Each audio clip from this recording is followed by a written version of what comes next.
Excuse me? Go ahead, please. You're on. We are good to go? You are as good as we can get it right now. That's what I'm saying. We are broadcasting. Okay. Good evening, ladies and gentlemen. It's Wednesday, July 25th, and this is a regularly scheduled meeting of the Wareham School Committee. We will begin the agenda with public participation. Is there anybody who would like to address the committee? Seeing nobody? Oh, Mr. Fitzgerald, you're welcome.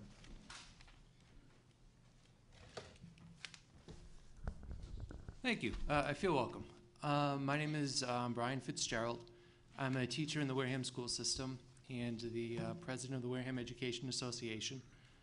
I did want to take a minute on this propitious day to thank the school committee for their leadership in ensuring that the questions that are on the ballot today are indeed on the ballot.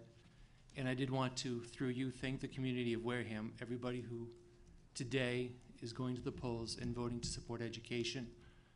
We need these resources, and we are incredibly appreciative to the community that is standing with us in supplying those resources. So I wanted to express my appreciation and our appreciation as a group of highly educated and hardworking professionals to the school committee for taking us through this process, and to the people of Wareham on whose support we're so dearly counting today. Thank you. Thank you. Thank you. Thank you. Anybody else? Move on to good news. Dr. Rabinovich. I think I'd rather hold the good news until the end of the meeting, please. Okay. Meeting of the minutes of July 11th.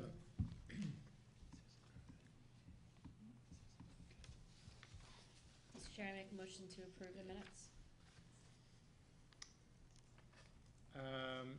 Does anybody have anything they would like to add, subtract, comment, etc.?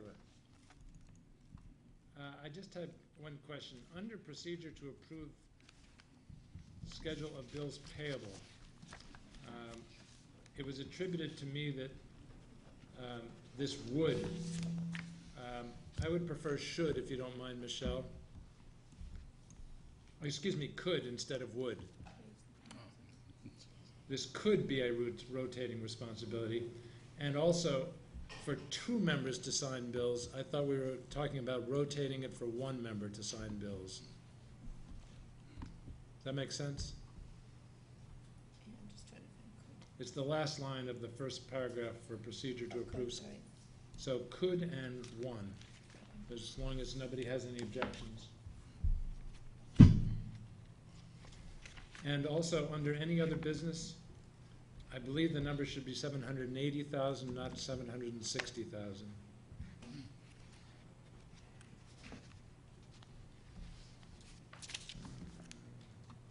That's it for me. I have a motion and a second. Can we convert that to as amended? Yes. Second, yes? Yes. All those in favor? Aye. Opposed? Abstain? Abstain. 401.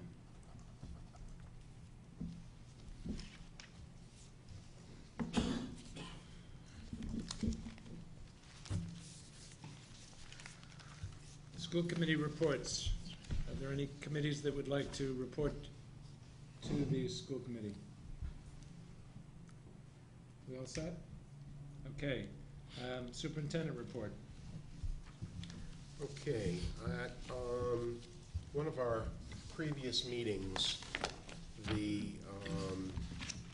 piece of data that is on the DESE website as the student-teacher ratio for the district was brought up. And the question, there was some discussion about where that number came from because the number looks quite low. It's 12.8 to 1. And anybody that walks into a classroom knows you're going to see 22 children, 25 children with a teacher. So the question was, why is it 12.8? So the October 1 student enrollment, which last year was approximately 3,000, is divided by the total number of teachers. The total number of teachers includes regular education as well as special education.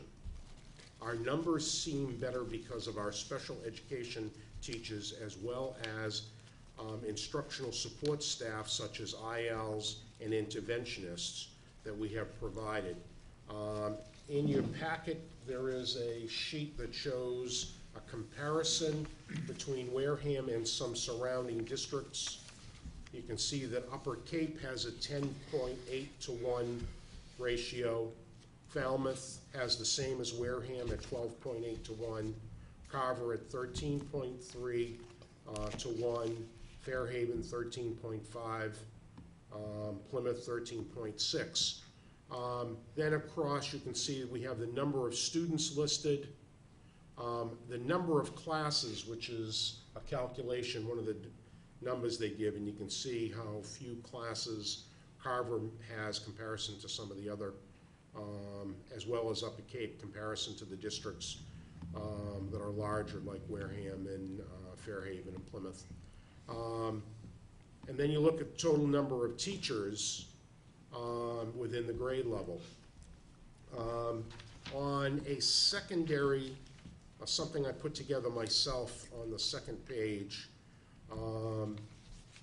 what I did is this breaks it down by general education staff, special education staff, career vocational technical staff, and English language learners, or ELL staff, and then the total. And then I took a percentage of the special ed teachers to the total number of teachers. And you can see that both Falmouth and Wareham are both at 15%, which is higher than the state. Upper Cape only had 5% of their teaching staff being special ed staff. Carver only had 6% of its teachers with special ed staff, 7% in Fairhaven. So by my analysis, one of the reasons why our numbers look so good, it is because of the number of special ed programs we have and special ed staff to staff those programs. If you send your students out of district and therefore you don't educate them within the district, you won't have the teaching staff, and therefore that number of 12.8 would go up to 13 or 14. But we educate them within the district for less money than sending them out, and that's why our number is where it is. So, any questions along that particular analysis? Mike? No. Rhonda? Barry, I think the one that only kind of stood out to me was Sandwich. They're similar to us when it comes to, I mean, there is a difference, but for students, the class sizes, it's completely, I mean, we have many more classes than they do, but the teachers are around the same number, and they have 18% of their teachers are special ed. Yes. Mm-hmm. So my question is, I mean, if we're comparable and they have, you know, even higher, why is their teacher ratio 2 full students above us? Every district has to be looked at separately and then break it down into the kind of schools they have, how many administrators they have. So for instance, our instructional leaders are classified as teachers, where if we took that same position and we called it an assistant principal, it would not be factored into the numbers. What about a dean or a, through Mr. Chair? Dean is also, it's by the percentage of their teaching. So deans teach a 0.5, so those are classified as 2.0 teachers, so they're also into the mix. It's by the FTE. So each one is completely different, and you'd have to, you know, I can look at Sandwich and do a little more analysis and maybe ask Dr. Sylvia to work with me on it since he knows Sandwich a little bit better than I do. I can probably give Ron a couple of reasons, unless it's changed since I was there. One of the reasons is the special ed population has, each child in special ed has study skills as an elective. And they're assigned to a special education teacher for study skills. And that is across the board. So that is in addition to whatever services they're getting on the special ed plan. And so those classes are basically, regular sized classes. So that kicks up the ratio. And it also will kick up the number of sped teachers because that's the format that they use in Sandwich. So we had a disproportionate number of special ed teachers in Sandwich because of that study skills class. I don't know if that answers your question, but that's the way it was when I was there. It's taken as an elective. Right. I mean, I think that it would be great if we just looked at that a little bit more, because we do, it is something that we discuss here all the time about, class sizes, and we don't want to increase class sizes, but when you're putting out data and you look at the analysis, it's important to be able to, look at another school that could be similar, and are they doing things a little bit different? But you have to look at the entire school system. And I agree, right, and and that's so what I was looking down here. If you look at West Wareham Academy, It drives their numbers way down. that's right, and the Yeah. same thing with the cooperative, which are two very special populations that some of these other districts we're talking about, they don't keep students with those kind of needs in their system. They send them out and pay for the out-of-district cost. Yeah, it'd be great to be able to take out those and see what our ratio is if you took out those two, and I didn't do that beforehand, but maybe I will, and take a look at what that number is. Thanks. Sandwich farms out a lot of kids too. Hmm? They have a lot of kids on farmed out. Out-of-district. Out of district. Thank you. That's all I have, Mr. Chair. Okay, all set? Cliff? All set. Well, yeah, I'm all set, but I wasn't here last week, and I apologize. There was some important issues that were discussed last week and that I missed, but I was away on vacation with my family, so I think that we have to do family first sometimes. But the thing that it just stands out to me is not Sandwich so much, because I've got some pretty good insight into Sandwich, but the thing that really stands out is Upper Cape from Two Folds. They got a 10-to-8 ratio, they got a 4% budget increase, and they have virtually no special ed kids. And again, for me, it's a matter of equity. They've got the best of all worlds down there, and it just bothers me a little bit. That's all. Thanks. Sure, go ahead. Sorry. Dr. Rabinovich, you didn't include the sped percentages for Old Rochester and Dighton Rehoboth. Did you have those?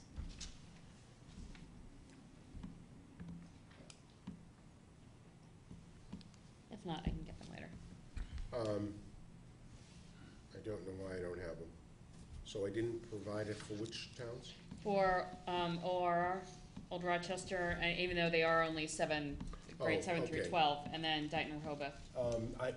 Michelle did the first paper, and I did the second paper. So I took some of the districts that Michelle took, but not all of them. Okay. So easy enough. I just went on to the Department of Ed Yeah, I can website do and the took same. the numbers. I can do the same. Thank you. Cool. I just want to point out, the most compelling thing to me was the fact that if you look at our 4 main schools, actually 5 if you want to include Hammond, the highest other district is 16.6 to 1. And if you take out East, Cooperative, and West Wareham Academy, and you look at our other 5 and average them, they're all higher than the highest. The average is all higher than the highest of all the surrounding districts. So that really tells the story. And I can tell you, if you take the ILs, the deans are a special group in the sense that, I'm sure they'd like to know I think them special, but they're special in the sense that they are in lieu of other administration. But if you take out the ILs, it has very little impact. It takes 12.8 and makes it 13. So it's really not a significant impact. So what's clear is our five primary schools, which is what most other districts have, are operating at a much higher student-teacher ratio than the other districts. I think that's it. We can move on to the foreign exchange Yes, student. right. So I just want to make sure I answered what you asked me to answer. Foreign exchange student, I'd like to inform the Wareham School Board that I am approving the recommendation of Principal Palladino to allow, and I'm going to meet this young lady and really learn to pronounce her name, Yulia Valoshin, to attend Wareham High School next year. Yulian is coming from the Ukraine.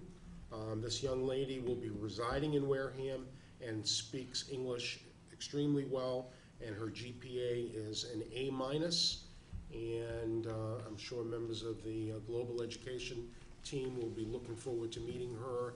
And last year's experience with the student from Germany, who also spoke Mandarin, Who was also- quite, yes, You said a German student who spoke Mandarin. that is correct.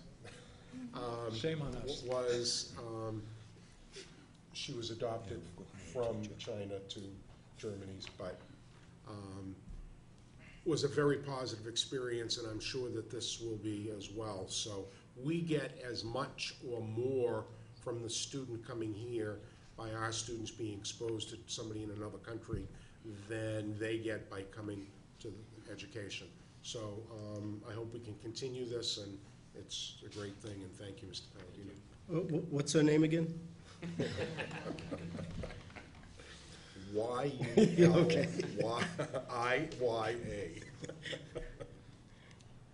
Next on the agenda is the Global Education team. We're pleased to have Mr. St. Julian here as chair of the Department of History, Social Studies? History, and Mr. Palladino to back him up.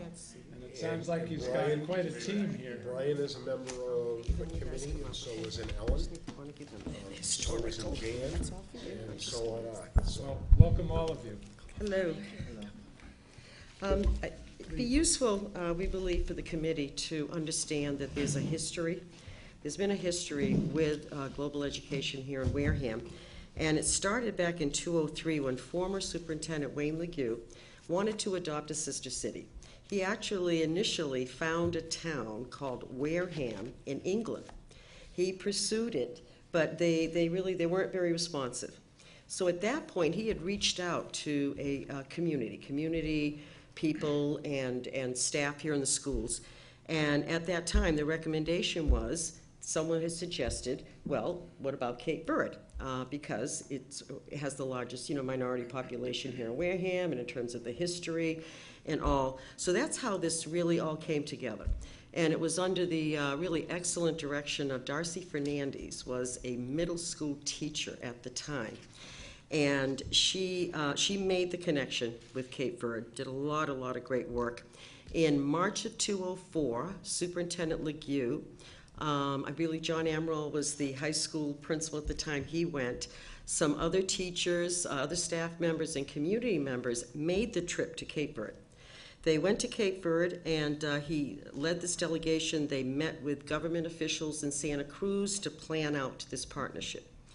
In return, in May of 2004, an educational delegation and government officials came and visited us, came and visited our schools, and also municipal, leaders, and that was very nice. Between 2004 and 2005, teachers here in the district developed a Cape Verdean curriculum, which included elementary and secondary lessons. The goal of the curriculum was to offer all Wareham students exposure to lessons over a course of time as they progress from K to 12. The lessons provided students with an understanding of the history, culture, and influence of Cape Verdeans in this country. We jump ahead a little bit. That year, November 2005, 7 Cape Verdean students, accompanied by 3 of their high school teachers, came and visited. They were here for 8 days. It was an extremely satisfying initiative. which allowed our students and our teachers to have very meaningful exchanges about the culture and the educational systems. The students toured Bridgewater State, it was college at the time, now university, and during that visit. And then, unfortunately, the initiative lost momentum when Darcy Fernandez left the district for another position in Brockton. Happily, it was resurrected in 2009 when Ms. Fernandez became the principal of Normandin Middle School in New Bedford. She reached out, from the prior history with the Sister City Project to our staff and our administration and said, well, let's partner and let's do something together. And in November of 2009, another group of Cape Verdean teachers from Wareham, was Mr. St. Julian, and New Bedford, went and visited Cape Verde. I'm sorry. I stand corrected. In 2009, Cape Verdean teachers and an elementary superintendent came and visited Wareham and the New Bedford schools. They had a youth forum at the time, was held at Bridgewater University. That was a really very nice program. And at that time, we then partnered with Darcy and some members of this committee, going back, Ms. Osborne and Mr. Fitzgerald have been involved from the outset back in 2009, began Skyping with the schools in Cape Verde. And next thing you know, Wareham's district-wide global education team was really established, and it's the same team that now continues today.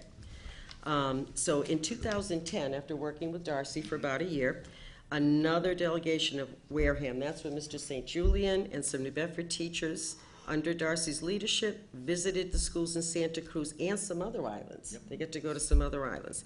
They conducted Skyping sessions with our students here. Matter of fact, it was held right here in the auditorium. It was open to the public. It was just really a very, very nice sort of offering that we did for the community.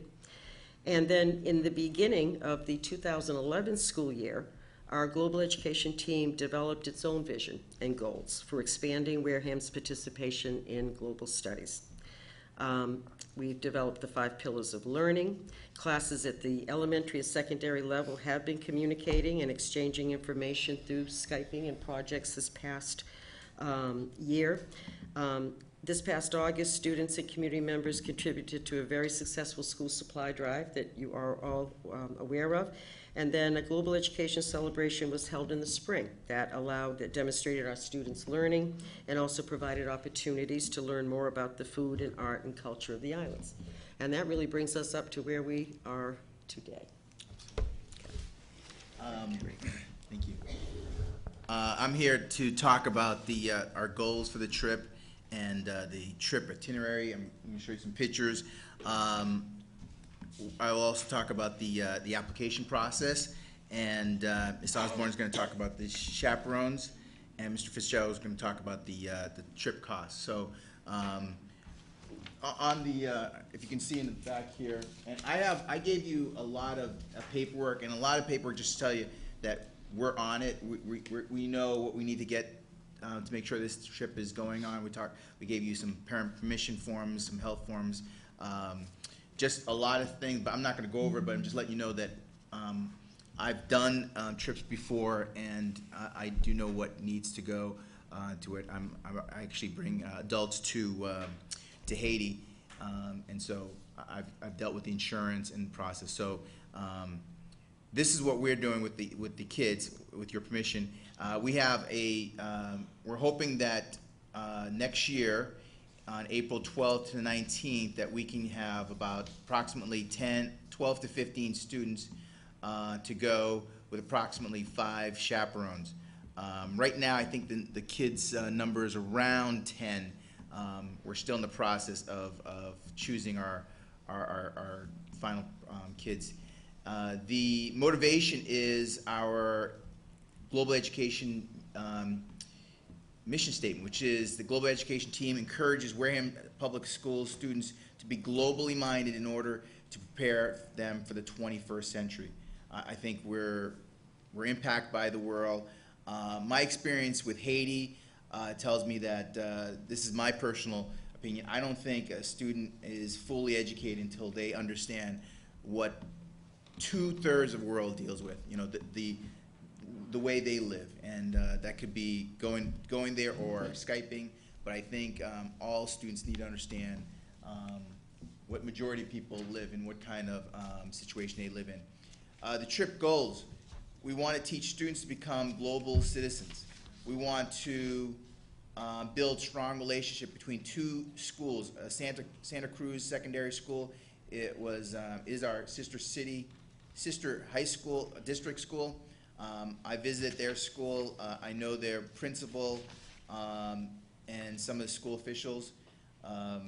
And we also want to do some ongoing assistance with the school. Last year, did you mention our barrels? Oh, sorry, I missed that. So we want to make sure that we continue doing some kind of service that way. So that really is our goal. Here is a tentative visual picture of what we're doing, and these pictures are actually my pictures because this is my 2010 pictures. We're not going to do everything that the teachers did a couple years ago, but I told that we're going to be leaving on Friday evening. This is the international airport. When we go to Santiago,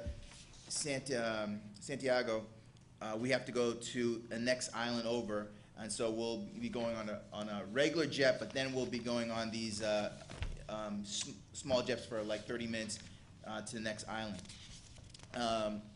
Then we go to a nice hotel that I've been to. It's and I showed some of the kids on the hotel. It's on a cliff, sandy beaches. But we're going there because we're going to visit a volcano. The next day, on Sunday, we'll be traveling to a volcano. And here's some pictures about the volcano. There's a lot of historical stuff about it. On Monday, we'll be traveling back to Santiago and going to the old capital city. And you can see is a fort. This is the fort that protected the country, but also kept the slaves in line. Right here, there's a slave trade. So this was a very important slave trading post. So we'll be looking at that trading post there. That's one of the New Bedford teachers in there, and he's standing on where they would hold and auction off the slaves. Then we'll go that afternoon, we'll go to the hotel that we'll be staying for the majority of time in Santa Cruz. Here's the hotel. What we expect to do on Tuesday and Wednesday is to visit our sister schools, primary schools in the afternoon and secondary schools in the morning. We want to shadow students in the morning and be able to have some direct contact with them.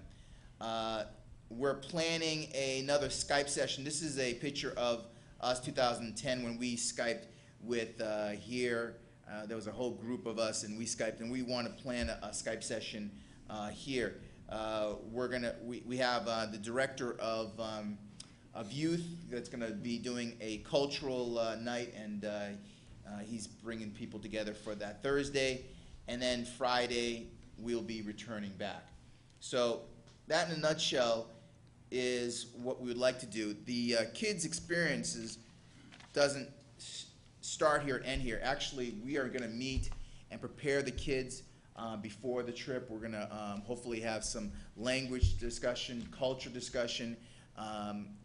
We're building a curriculum so that I hope for future trips. I really hope for future trips. And at the latter point, I think that these kids are now ambassadors, and so I am planning, I told them that they're going to be giving a presentation to the community as well as schools. So the kids have some things beforehand, but then afterwards they have a community project to do also. So it's a very comprehensive thing. It's not like other trips that we have where the kids are learning, but it's just them, but they are members of the school. They represent the school, so it's they have some responsibility to bring back to the community. So that's what we're going to do there. The application process is we do have an application. It's not everyone can go.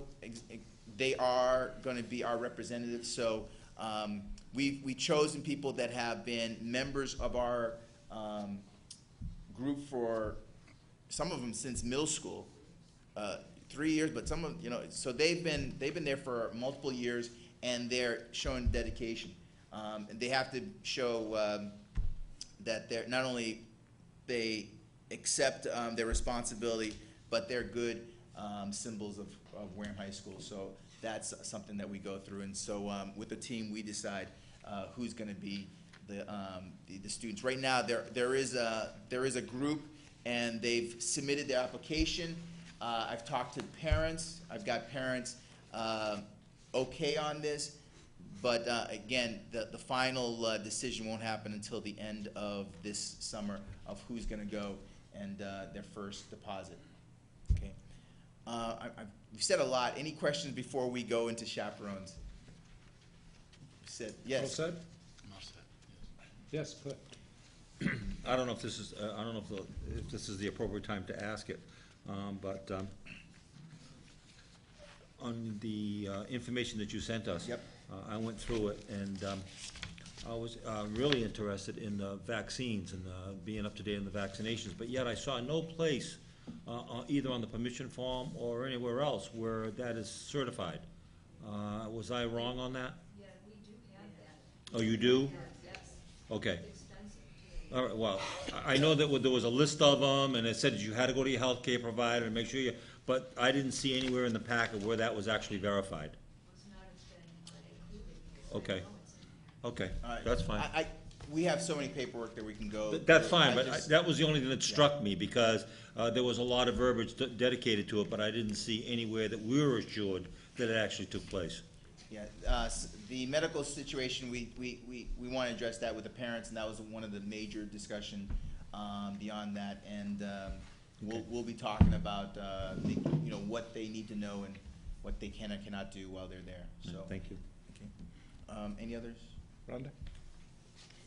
What is the age what is the youngest? I saw that under 16 it takes a little bit longer to get the visa, but what is the age of the group of students that you're expecting to go? Junior and seniors, correct? Right now, there are junior, seniors. There's one sophomore. Oh, okay. There's one sophomore, but junior, seniors are going.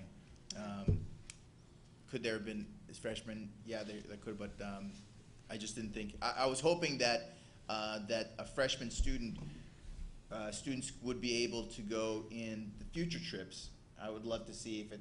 I'm just looking ahead, but love to see something happening in 2 years, so they would be in their seniors, and so I would like to see something continue. So freshmen, I said, well, you can, instead of bumping out somebody, why don't you wait your turn? So that was my idea about that. Great, thanks. The other question I had is, it's taken 3 flights. It's taking 3 flights to get to Santa Cruz. Is that because that's pretty much our sister school, and having the kids actually take 3 flights in one day to get all the way there and no rest time? Sorry, I know I keep doing that. The number of flights, and when I went, I took 3 flights and a boat, and I slept for a day.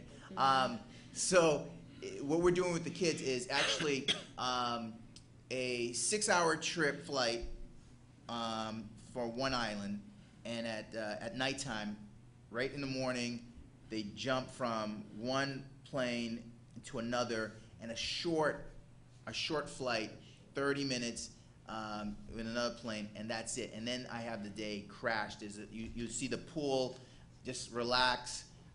It's a great city just to walk around. That's our rest. Saturday's our rest day. Sunday, we go to see the volcano, and then the 3rd flight is on Monday morning, another short 30-minute flight over back to the main island, and that's it until we go back home. That main island is what we'll be flying out of. And I think that's my question, because I see leaving to go back on Friday. Yeah. But so they're going to be taking 3 flights to go back, or is there a magical flight that goes from Santa Cruz back? No, So no. is there any rest time coming? What they're gonna do is go from the US to one of the islands, then from one of the islands to. Could you point the mic to you? Oh, sorry. Oh, sorry, of Thanks. course. Thank you. We're going from Boston to Santa Cruz. Then we're going from Santa Cruz, that's the short flight. then we thought it would be a good idea to spend some time, because if the schools aren't open on the weekend, that we would do some sightseeing on Mount Fogu and explore that island just for the 2 days, and possibly the 3 days for the Monday. I'm not sure if that's a travel day. And then we travel back that short distance to Santiago, and then that's where the school is, and we're gonna spend the week shadowing the kids and doing school-related things with them. Then the last thing we do is we go from Santiago back to Boston. So there's no three. Right, so it's just one direct flight getting back. So you guys are leaving on Friday, they'll be back on Friday, and then they have the weekend before they start school on Monday. Exactly. That was my concern. Okay, Yeah. great. Thank you for Okay. They clarifying will that. be tired. They will be tired. Oh, I'm sure they We will, will be but, tired. you know, I think that's something that as you're going through and you're explaining, that's something that just came right out to me, like No, that's- how long is it gonna take to be able to get them back? So just clarifying that on the No, proposal, I think is gonna absolutely. be good That's for a very parents to good question. understand. No, it's Very good. good question. Since And you're then- here. Okay. There's another question? Sorry, the last one, what is the time difference?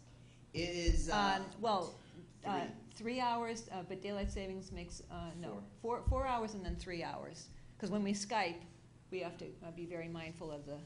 It'll be 3 hours when we're there. That's what I mean, so let's see when you're now. there 3 Yeah, hours. we're going up. Yeah, we're Yeah, there. so In the three, winter time, three. it's 4, but when we're there, it's 3 hours. Okay, great. That's all I have, Mr. Chair. Thank you for answering those for me. Do you want to talk about the Yeah, sure. chaperones? Yep, the chaperones. Everybody else okay on the committee? Okay. The chaperones. I'm Ellen Osborne, by the way. I teach at the Deacon School as an art teacher, and I've been on the global team for several years now. I will be one of the, all the chaperones are staff members of the Wareham Public Schools. So there's myself, Michelle Montrond would have been here tonight, but she's manning the polls, so she's doing that. Anna Miranda, Wendy Bajali, who's one of, and that's, her son is also going, Sam Bajali, so she's also a parent, and Henry St. Julian, and also Henry's son Zachary is going, so also a parent. So there's 5 there. There's a possibility of maybe another staff member who has not made up her mind yet. No room for school committee members? No? Love it, love it. We would love that. That would be fantastic. Yeah, really, it'd be a great Hey, experience. primo. About time they go kill Cusco. There you go, Kenny. Well, all right, this summer, we've been, the kids wanted to do a float for the Cape Verdean Festival, which is celebrating its 10th year.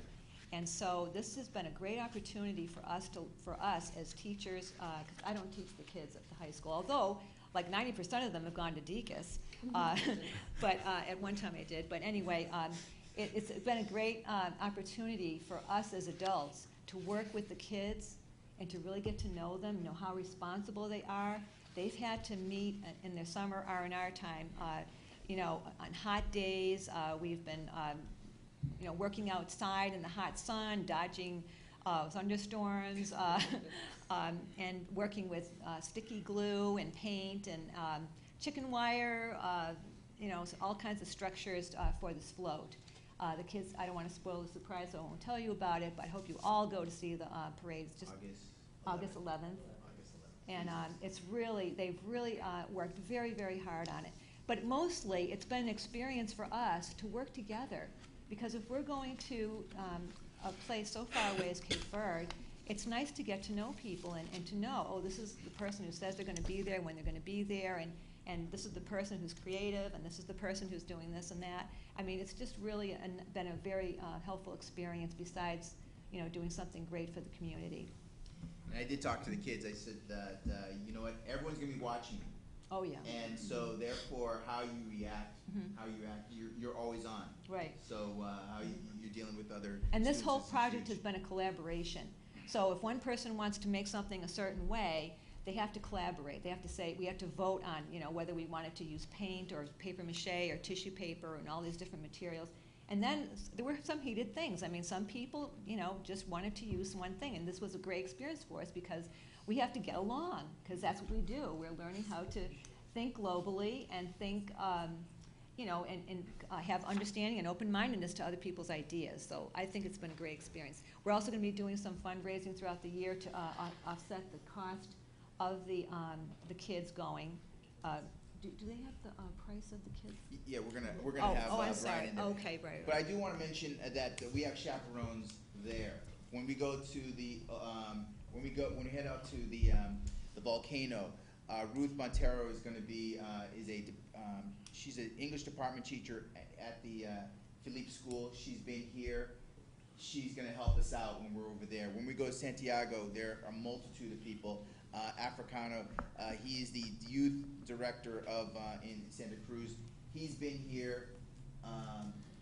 He sets up our Skype session in the elementary section as well as us. He's going to be there. We have got an okay from the principal there and the department chair of English there. So it's not like we're just busting in. We've got people there that's going to be making sure that we're safe, and we've got great contacts over there. Okay. Brian, would you like to discuss the cost? And I'll put it up right.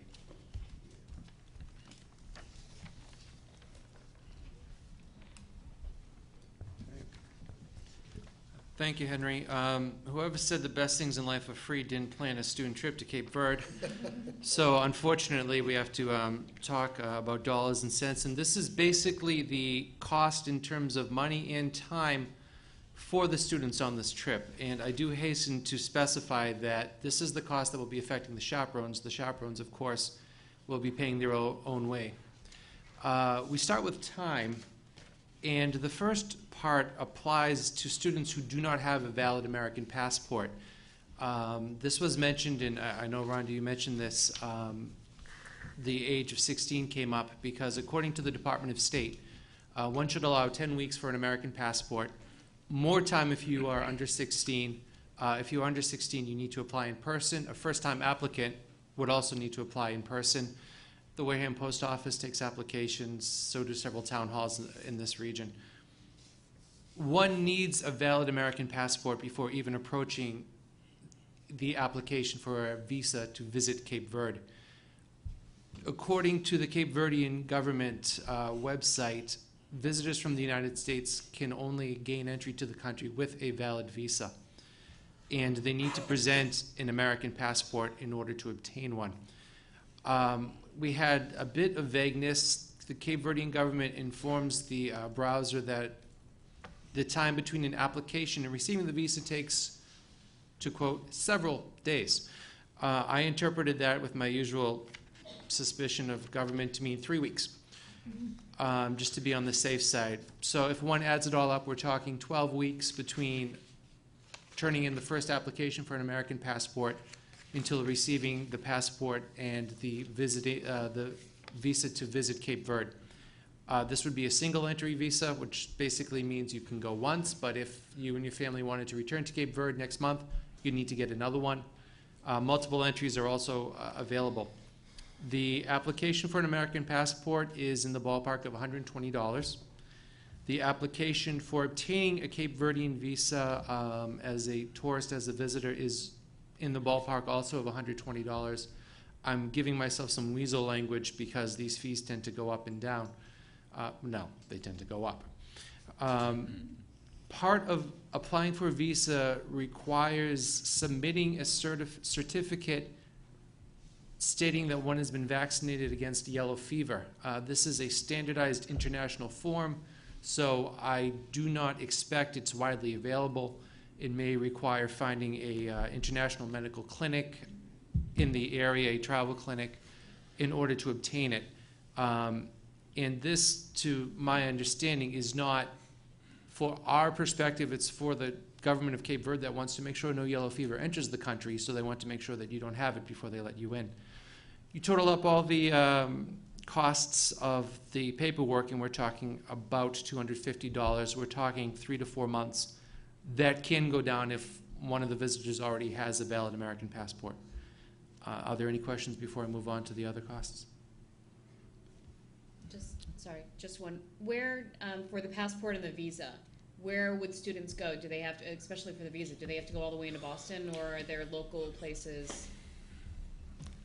I don't know that offhand. I would tell you that most applications, and I don't want to say for certain that I saw this application online, but I think I may have. We may We tacked the internets for that We one. do have a travel agent I that can we're address working that. with. I can Okay, address that. well, the person who's been to Cape Verde can tell you that far better than I can. With the chair's permission, we actually have a connection, the attaché Gunga Tavares at the consulate in Boston, and she said that if when and if, you know, the trip is approved, she would really assist in facilitating, you know, obtaining the visas. And we didn't talk specifics, but I know we will get assistance and full cooperation from Boston, and they're going to try to make it as easy as possible for our kids. And through you, Mr. Chair, I think it's just something you probably have already thought about this, but any trip into Boston, even for an adult, is difficult to make. So in your planning process, hopefully you've already thought about that and working with the kids to help facilitate getting them to, if they need to get into Boston. So, Certainly. and the cost associated with that. Thanks.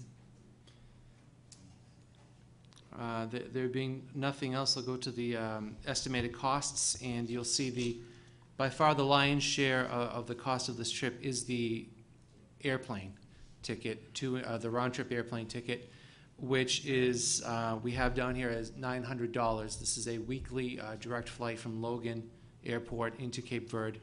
And I think, unlike many of the airline fees that you see on travel sites, we have a pretty good confidence that this is going to be a stable figure. These are usually set pretty far in advance, and I think we did actually get this number from the travel agent. It's not going to go on a roller coaster ride the way that we might be used to from domestic airlines. With tax. And that includes taxes, landing fees, get on the plane fees, baggage fees, $25 for medical insurance during the trip.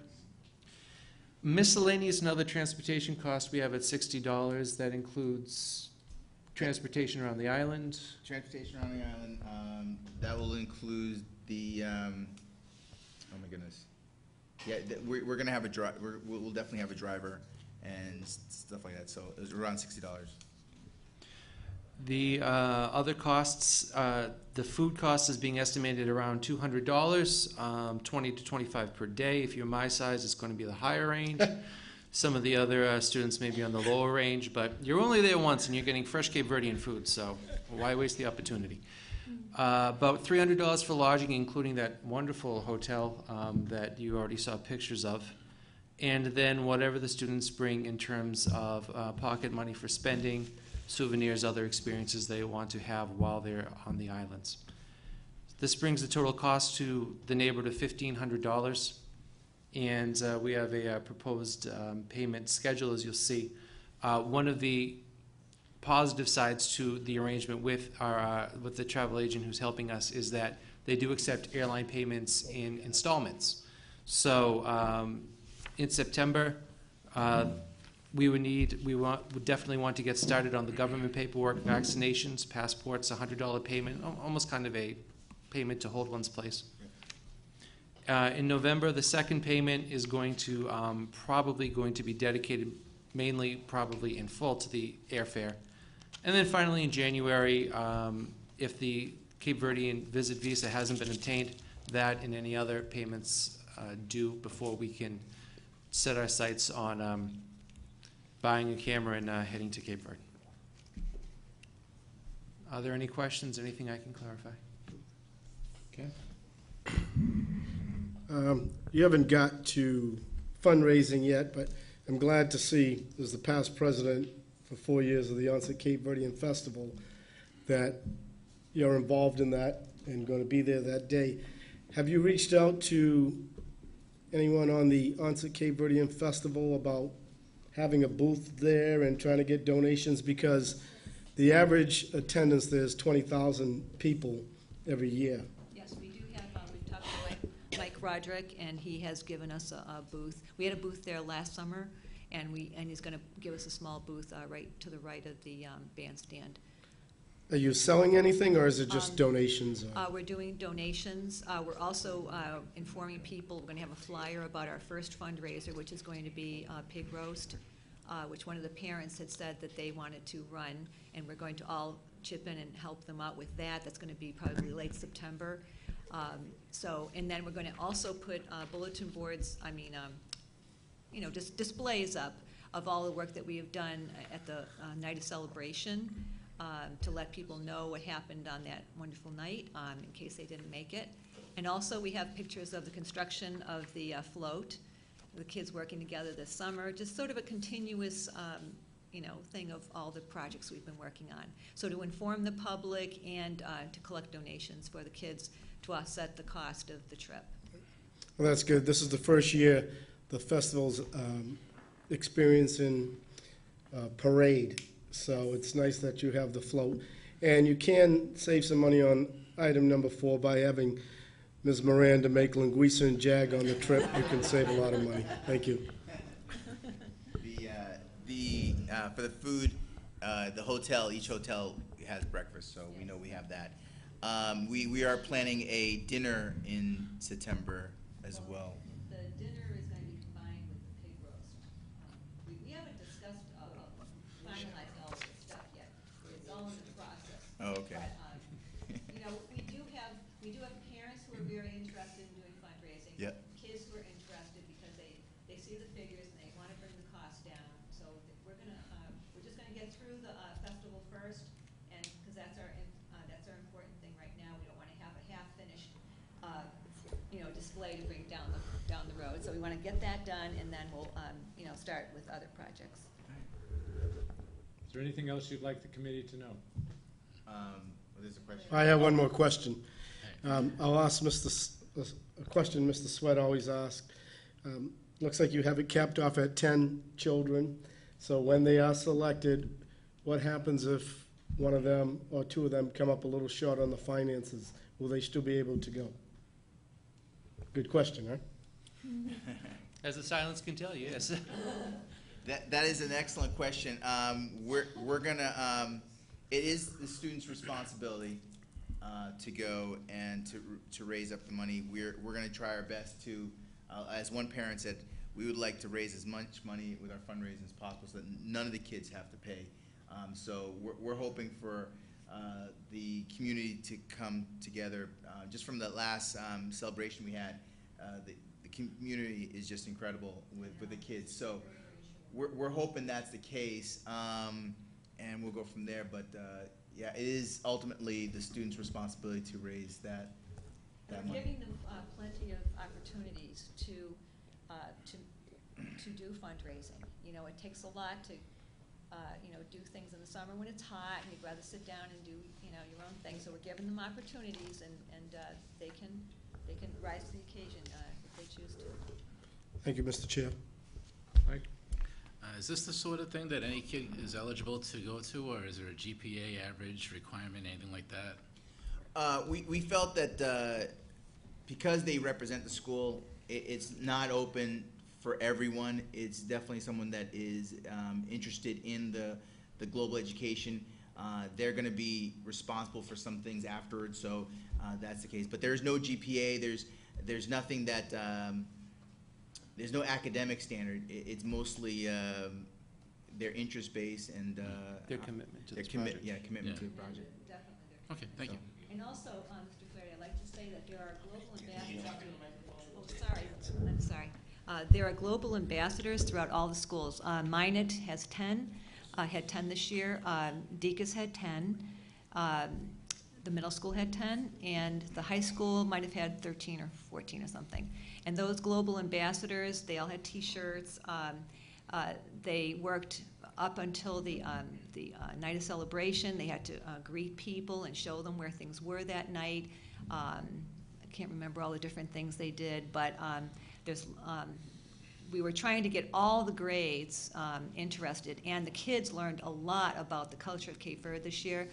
Even the kindergartners learned about Creole language and learning how to count and learning all the weavings, all the different things and we did Skype sessions, so there were lots of opportunities. If the kids are very interested and they want to become a global ambassador, the opportunities are there.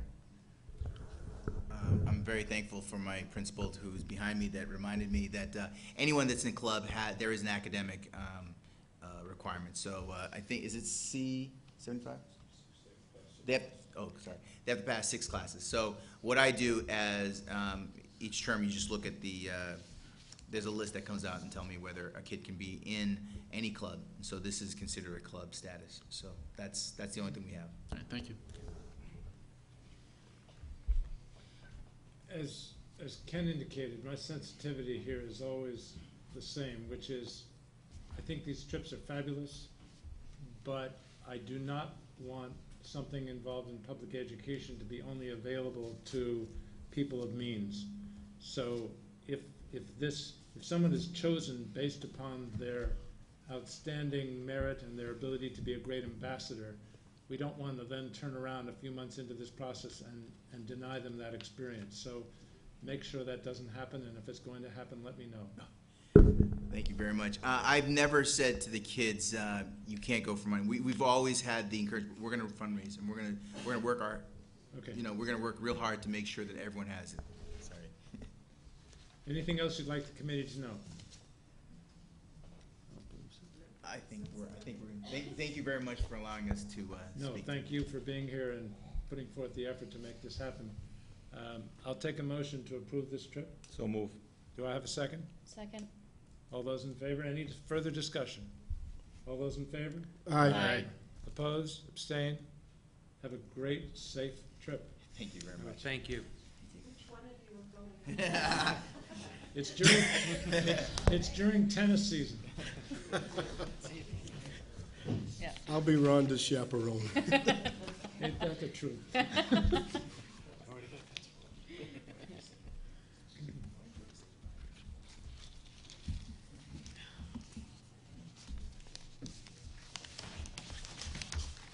Welcome, Mr. Tatro. How are you, Mr. Chairman? The floor is yours. Everything's great. That's about all we need to worry about. Everything's good. Yeah, so we have no buses. I'm gonna try to briefly give to start a summary of how our last year went. And it went very well. We had a very successful year. We certainly had our challenges. At times we had some struggles that we had to deal with, but I can assure you that every child we transported was done safely. We've continued to improve on our preventive maintenance program. We've increased how we use Easy Bus. We've got our inventory in there. We're able to break down much better what it costs per vehicle to repair. And this takes effort. We've kind of changed who enters the information to make sure that it's accurate. We also make sure we get all of our work orders done from our technicians. How our preventive maintenance system works, I don't know if everyone knows. We get a printout, a daily printout that we can run a report, and we bring the vehicles in approximately every 4,500 miles. At that time, and I've attached a list of what our sheet looks like on the back of the report, and the vehicles are gone over thoroughly. Everything is looked at. If it needs repair, it gets repaired before it's sent back on the road. Every 2 times, so every 9,000 miles, all the fluids and filters are changed on the vehicles. And again, you'll see that on the work orders and the sheets that I attached to your packets. Questions about that stuff? Or just want me to keep going? Keep going, but it was an outstanding report. Our staffing, for right now, the best that we can project, we're right where we need to be. We currently employ 23 regular education school bus drivers, which means full-size vehicles for the most part. We have 18 special needs drivers, 2 spare drivers, 2 7D van drivers. It's a different license to drive a small minivan. 12 bus monitors. All 12 of those monitors are utilized. 2 full-time technicians, 2 part-time technicians, 1 department secretary, and 1 department manager. So that is the staff of the transportation department. Our budget. We were underfunded last year by about $313,000. We do have an aging fleet. That aging fleet does require, at times, some expensive repairs. Some of those repairs go to fixing and replacing motors, body repairs, and other significant parts. All these repairs are necessary to ensure safe vehicles. Another major part is the state has an unfunded mandate for homeless students. Last fiscal year, we transported 43 homeless students. This year, we transported 60. Those 60 students cost us roughly $167,000 to transport. I've also attached to this report a sheet that explains, I excluded names, that's irrelevant, but where the students live and where they went, how many miles, and what it costs. And again, this is something that we have to do. It's not funded. We don't have a choice. If it comes across our table, it gets it done. We also had to increase the number of monitors. Monitors cost us roughly $90,000 last year. We utilize our monitors the best we can to have one monitor on a bus to service as many students that require them as possible.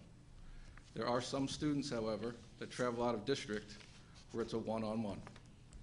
But we do our best to utilize and keep the number of monitors we use at a minimum. But they are all being used and they're all necessary. We also saw an increase in fuel costs. Again, something we have no control over. We increased fuel costs, traveled roughly the same miles, but spent about $34,000 more on fuel. I provided a breakdown on that graph below. And you can see we spent roughly $815,000 to transport in-town regular education students. And we transported all of our out-of-district special needs, our homeless, and our in-town special needs. That cost was roughly $860,000. So that gives us the total of what we spent of $1.675 million last year. Mr. Chair. 1 second, Jeff. Go ahead. Can you give me roughly the 814 that's spent on regular ed, how many children that is to transport, and then the 860, how many children that is to transport? Or how many children are in the, that we're transporting in the 860? I can only give you estimates That's because I don't have the exact numbers for our in-town special needs. But like I said, the out-of-district special needs, you have a list of. So the out-of-district special needs was, I can give you an exact number on that, although I didn't number them. But that was roughly 30. The homeless, like I said, was 60, so that's 90. And then I'd estimate 150 to 200 in the in-town special needs, roughly. So with that said, that's about 350, so that's about 2,600 for regular transportation. Roughly. 2,600 for regular, and then That's my 150. best estimate to give you right now.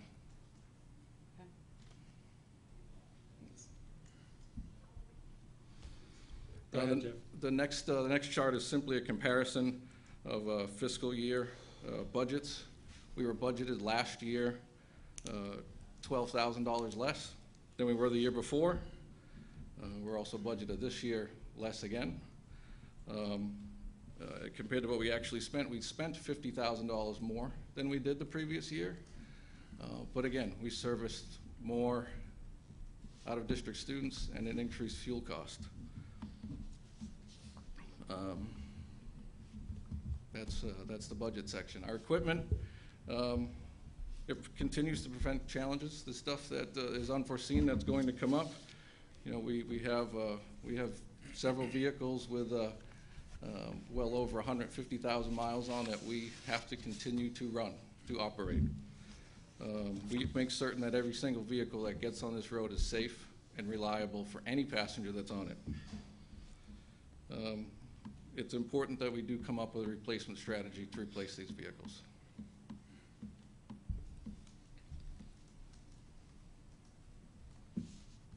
Questions? Not yet.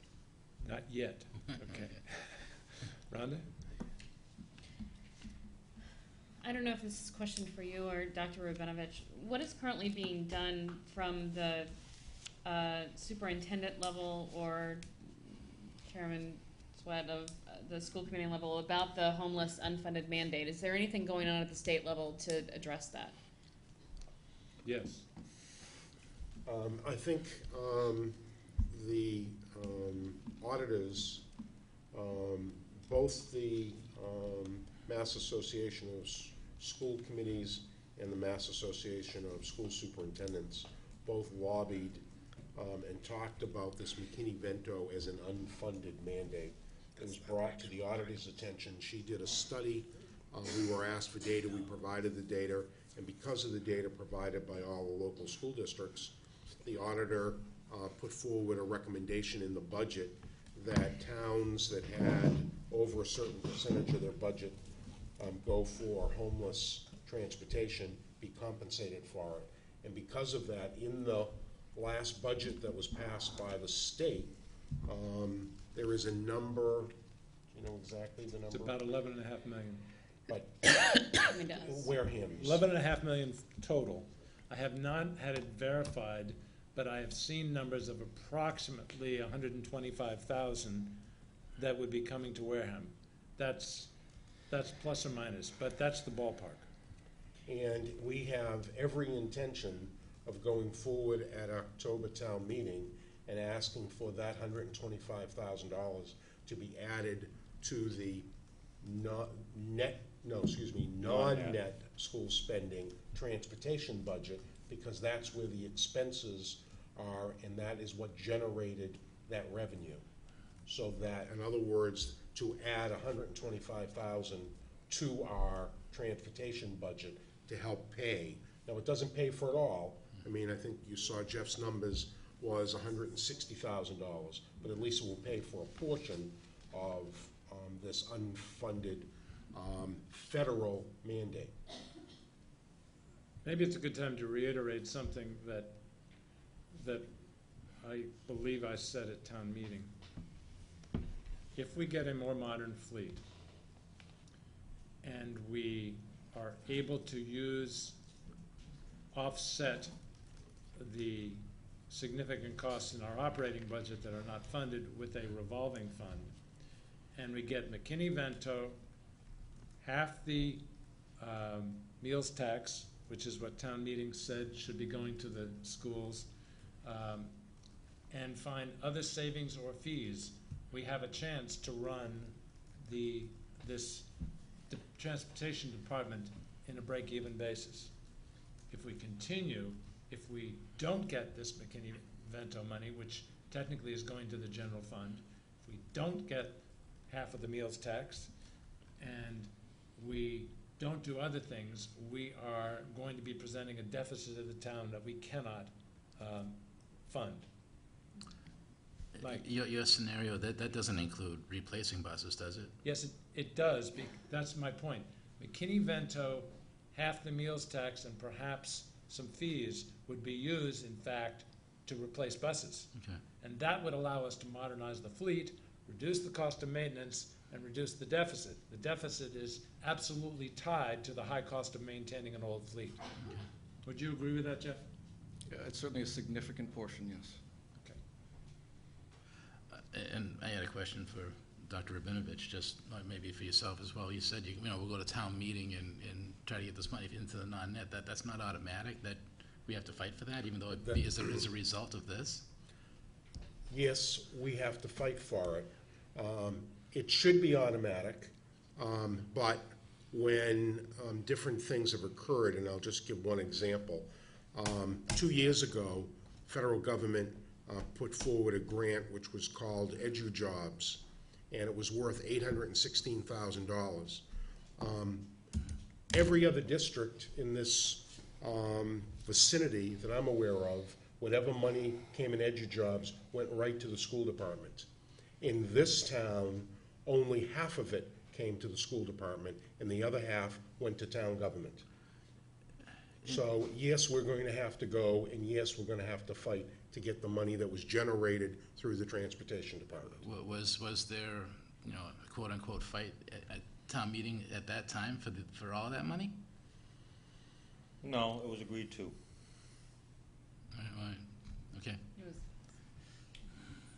A more present-day issue is not only the McKinney-Vento, but Chapter 70 was actually funded above what was shown in the April town meeting budget by about $120,000. So there's a combination of McKinney-Vento and Chapter 70 that's worth about $250,000 to the school district, which we will have to work hard to get at town meeting in October.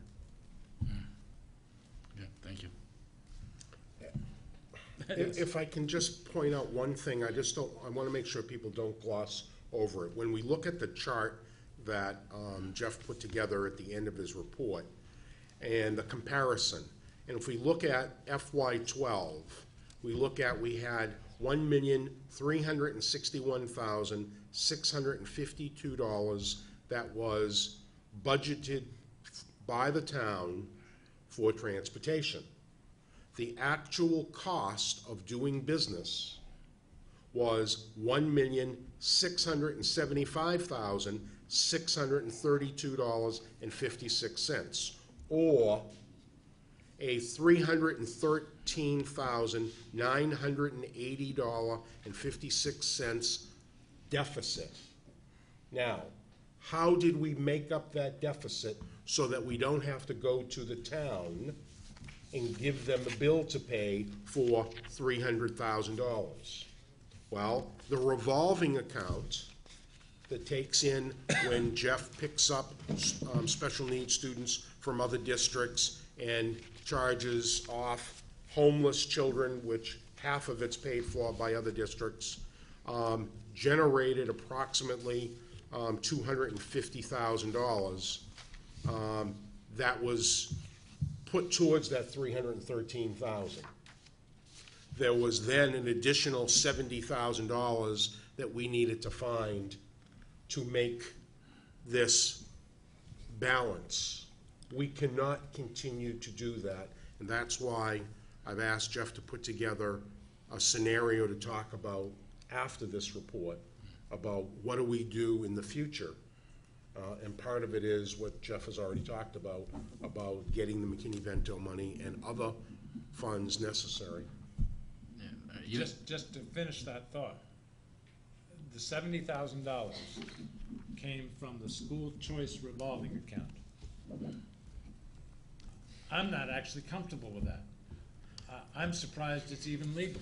Well, that was my moments, my marks in red here. Right. and I have been assured by Dr. Rabinovich that it is legal, but I'm uncomfortable taking LEA money that should be available to the principals of our schools to support education and using it for the transportation department. It just doesn't seem like it should be acceptable, but that's what was necessary in order to balance the budget. In order to avoid going before a town meeting, right? Correct. I mean, That's correct. we could have just went before a town meeting and not taken the choice funds, right? That's correct. And I understand with regard to the budget line items, I think this committee, I know this committee is supposed to approve the transfers between the line items and the budget. Is that not true with revolving accounts? We can move, the school choice revolver can be moved anywhere But without a vote of the school committee. so this was decided unilaterally by Dr. Rabinovich. I was aware of it, but that was his decision, yes. I disagree with it. We should have went before town meeting.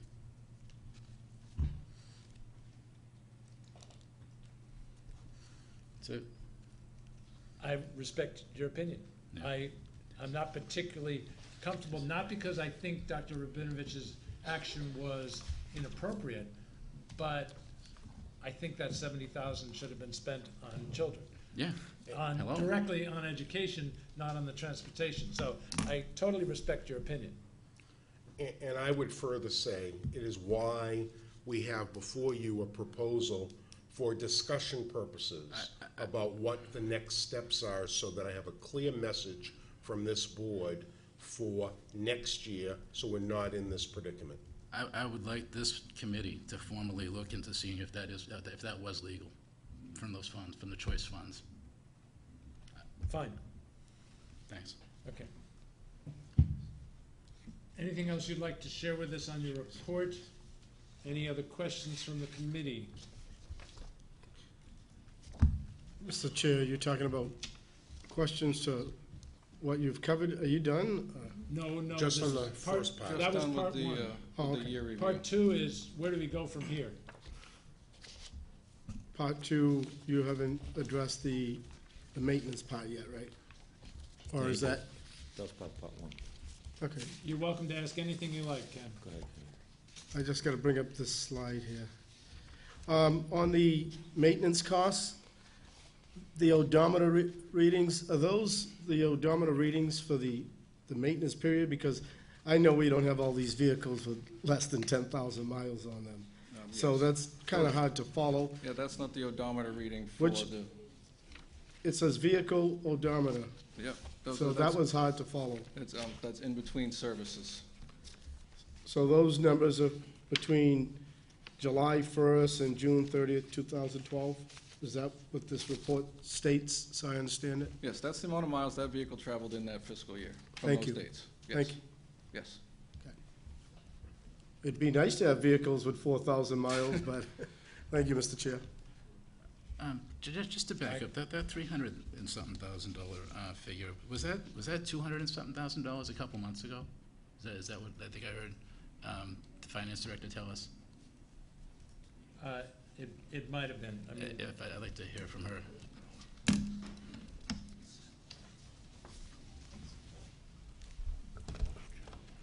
Several months ago, we predicted that we were gonna run deficit around, I thought, around 225,000, but that's minus the fuel costs. So now, then when you factor in fuel costs, now, fuel, we're always billed like a couple of months behind, so we really don't know.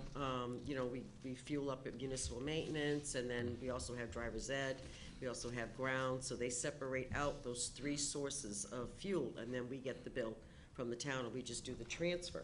And our final fuel commitment was 67,000 that we had to come up with, and that was, I believe, only for June, May, and part of April.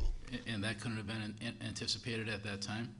Predicted, roughly? Well, we knew it was gonna be out there. We knew we would have it, but to what extent, because the prices just fluctuated. I mean, we spent 34,000 more in, you know, fuel this year than last year. And that's, you know, reflective again of the costs and I think the extended service, you know, the more miles. Okay. Thank you. I think it's important historically for you to understand that I can't remember getting a non-net. I can't remember getting a non-net budget that we requested. I mean, it's always what can we get and how much can the transportation revolver support it? I understand. I just remember we did see this coming, but it was around $200 and something thousand, and now it's $300 and something Right. thousand, and I just don't know why we didn't see that $100,000 difference about 2 months ago. I think if Anna had been asked to project a June 30th number, she would certainly not have said $225,000. She would have said $225,000 plus whatever we're going to have to pay, and we'd have no choice of whether we pay it or not. Okay. Yeah, I that didn't mean to put deficit. words in your mouth, but I No, think. but, no, you're correct. At that time, because all the bills weren't in, that was where we were actually pretty much on the money. At that time, that's where we were in deficit. So that's why we use revolving funds were like to the tune of 226,000. That we transferred, just wiped out the revolving account in order to be able to pay the bills. I just remember that was the figure we were supposed to go to town meeting with, that was the prediction we were going to town meeting with, and not, town meeting is town meeting in October, I thought was predicted all the way through. Well, Mr. Flaherty, I think we have traditionally, for years, have been saying it costs minimum $1.5 million to run this operation. We've asked for that level of funding. The $1.5 million, you just take the additional McKinney-Vento homeless, there you are. There you're at 1.6. This doesn't surprise me. This does not surprise me. And the following year, you look at what we've been appropriated in the non-net for FY13. It's going to be, you're going to have that same level of deficit. If nothing else changes, it's going to cost us more because our, again, bus equipment's getting older, more repairs. That's it. Thank you. And to that point, I was recently in a conversation with the chairman of the finance committee. He recently assured me we could have had more money for the non-net budget for FY13, but that every dollar we added to the non-net budget would have been taken out of the net school budget. So that doesn't. So, Yeah. Well, you know, Mr. Chair, yes, yes and no. You know, we go over this over and over again. You know, we can't continue to put our heads in the sand on this. And that's where we're at. We agreed to these numbers. We agreed to these numbers as a committee. We knew full well that looking at the numbers from FY11, that we weren't going to be able to make it. It wasn't even going to come close. But yet we agreed to cut the transportation budget in FY12. We knew we were going to be in a world of hurt. There was no surprise there. And yes, I agree with Mike. It should have gone to town meeting. You know, we really get accused of not being collaborative. We get accused of not being transparent when we're about the most transparent group and the most collaborative group there is. We knew we were going to be. We voted for this. So we could point fingers all we want. We didn't set our sights on saying, we're going to make a last stand, we're going to make a stand at the school committee level, and we're going to make a stand at the town meeting level. So, you know, I understand exactly where everyone is coming from, and I'm as frustrated as everybody else. But that $1,361,000 we voted for as a committee, including me.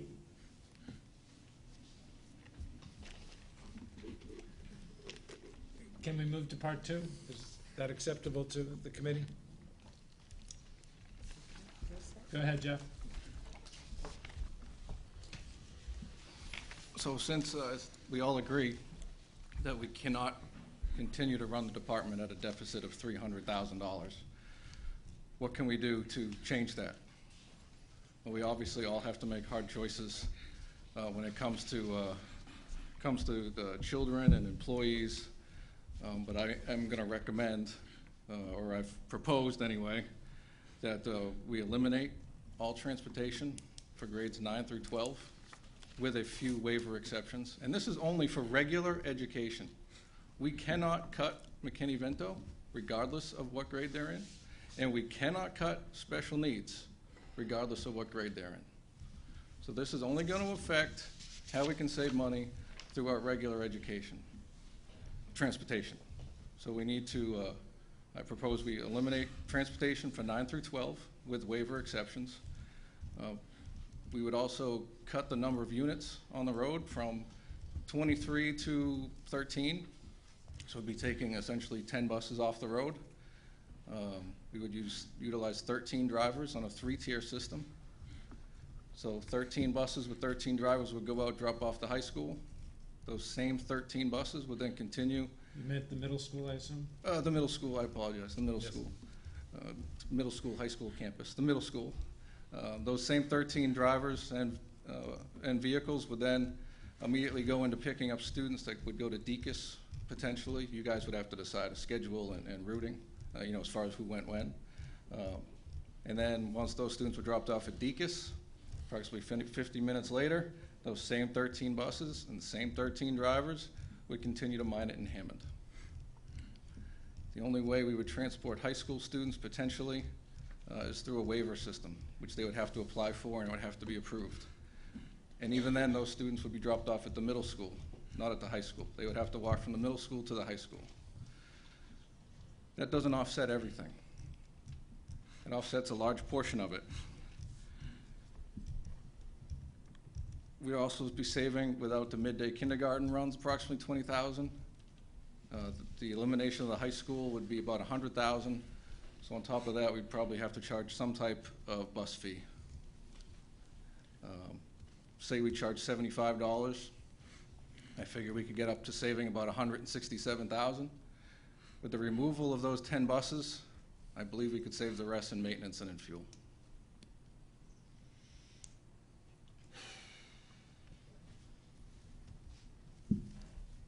Questions? Ken? Well, first of all, if you eliminate transportation for grades 9 to 12, that should take care of the increased class sizes because 90% of these kids aren't going to go to school. I will never, ever vote to support that. There has to be other ways. I've seen buses leave the school, 12 kids, 15 kids. I would prefer an analysis looking into combining routes so that you have full buses, because I watched for a week, buses left the school practically empty. If you eliminate transportation grades 9 to 12, when it rains and snows, those kids aren't going to school. I don't care what you say. I would never support that.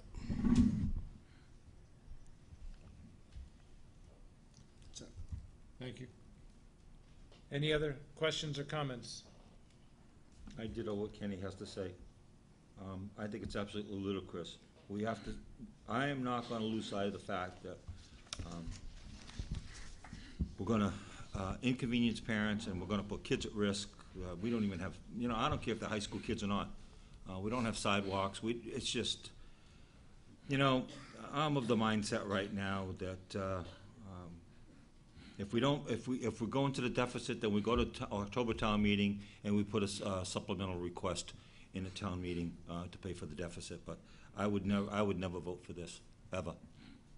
So that's what I have to say. Mike? I wouldn't vote for it as is either. The Transportation Action Committee met something like 5 times and couldn't come up with a solution. And I don't think we can come up with a solution in a half hour. I think we need one meeting, like a workshop dedicated just to this, and come up with an answer, quick. Rhonda? Thanks for your presentation tonight. I share my committee's concern when it comes to our students and being in a place where all of a sudden we're struggling with attendance today, and that this would only pile on top of that. But this committee, like you said in the very beginning, this committee has to make hard decisions, and we have to figure out a solution to this. I know that there have been. Well, let me first ask the comment around buses not being full. Can you address that? I mean, not completely full, but I mean, we're talking 10 to 12 kids. Can you address the statement? I think there's a twofold answer for that.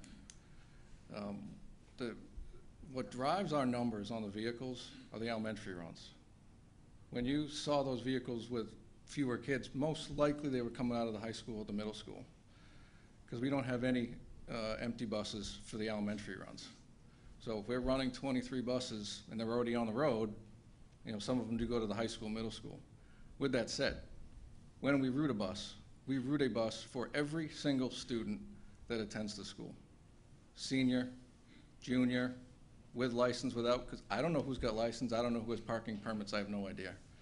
So if you, and anytime you want to, please come visit my office. You're all invited. Just give me a call, make sure I'm there. If you go into our routing system, you will see that those buses, although you may visibly see them with 15 to 20 to 25 kids on them, they're actually routed for probably 40 to 50. Because we do route for students that may or may not take the bus, because we don't know who's going to take the bus. So that's the answer to that question.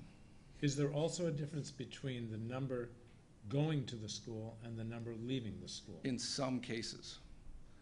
There are special cases where we'll transport to the Y, where they don't get picked up there in the morning, but you may have 30 kids that go in the afternoon.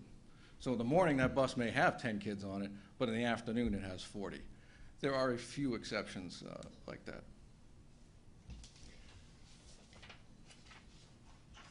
Point of information. One of the members of the Board of Selectmen and a member of the Finance Committee asked that we look at the possibility of a hybrid solution. And that hybrid solution was defined as privatizing the morning and afternoon regular education runs and keeping all the rest of the transportation activities, specifically special ed, homeless, care program, after school, field trips, athletics, et cetera, et cetera. I asked Mr. Tatro how he felt about that from a financial perspective, and he gave me a pretty quick answer, which is to his credit, with some pretty good numbers.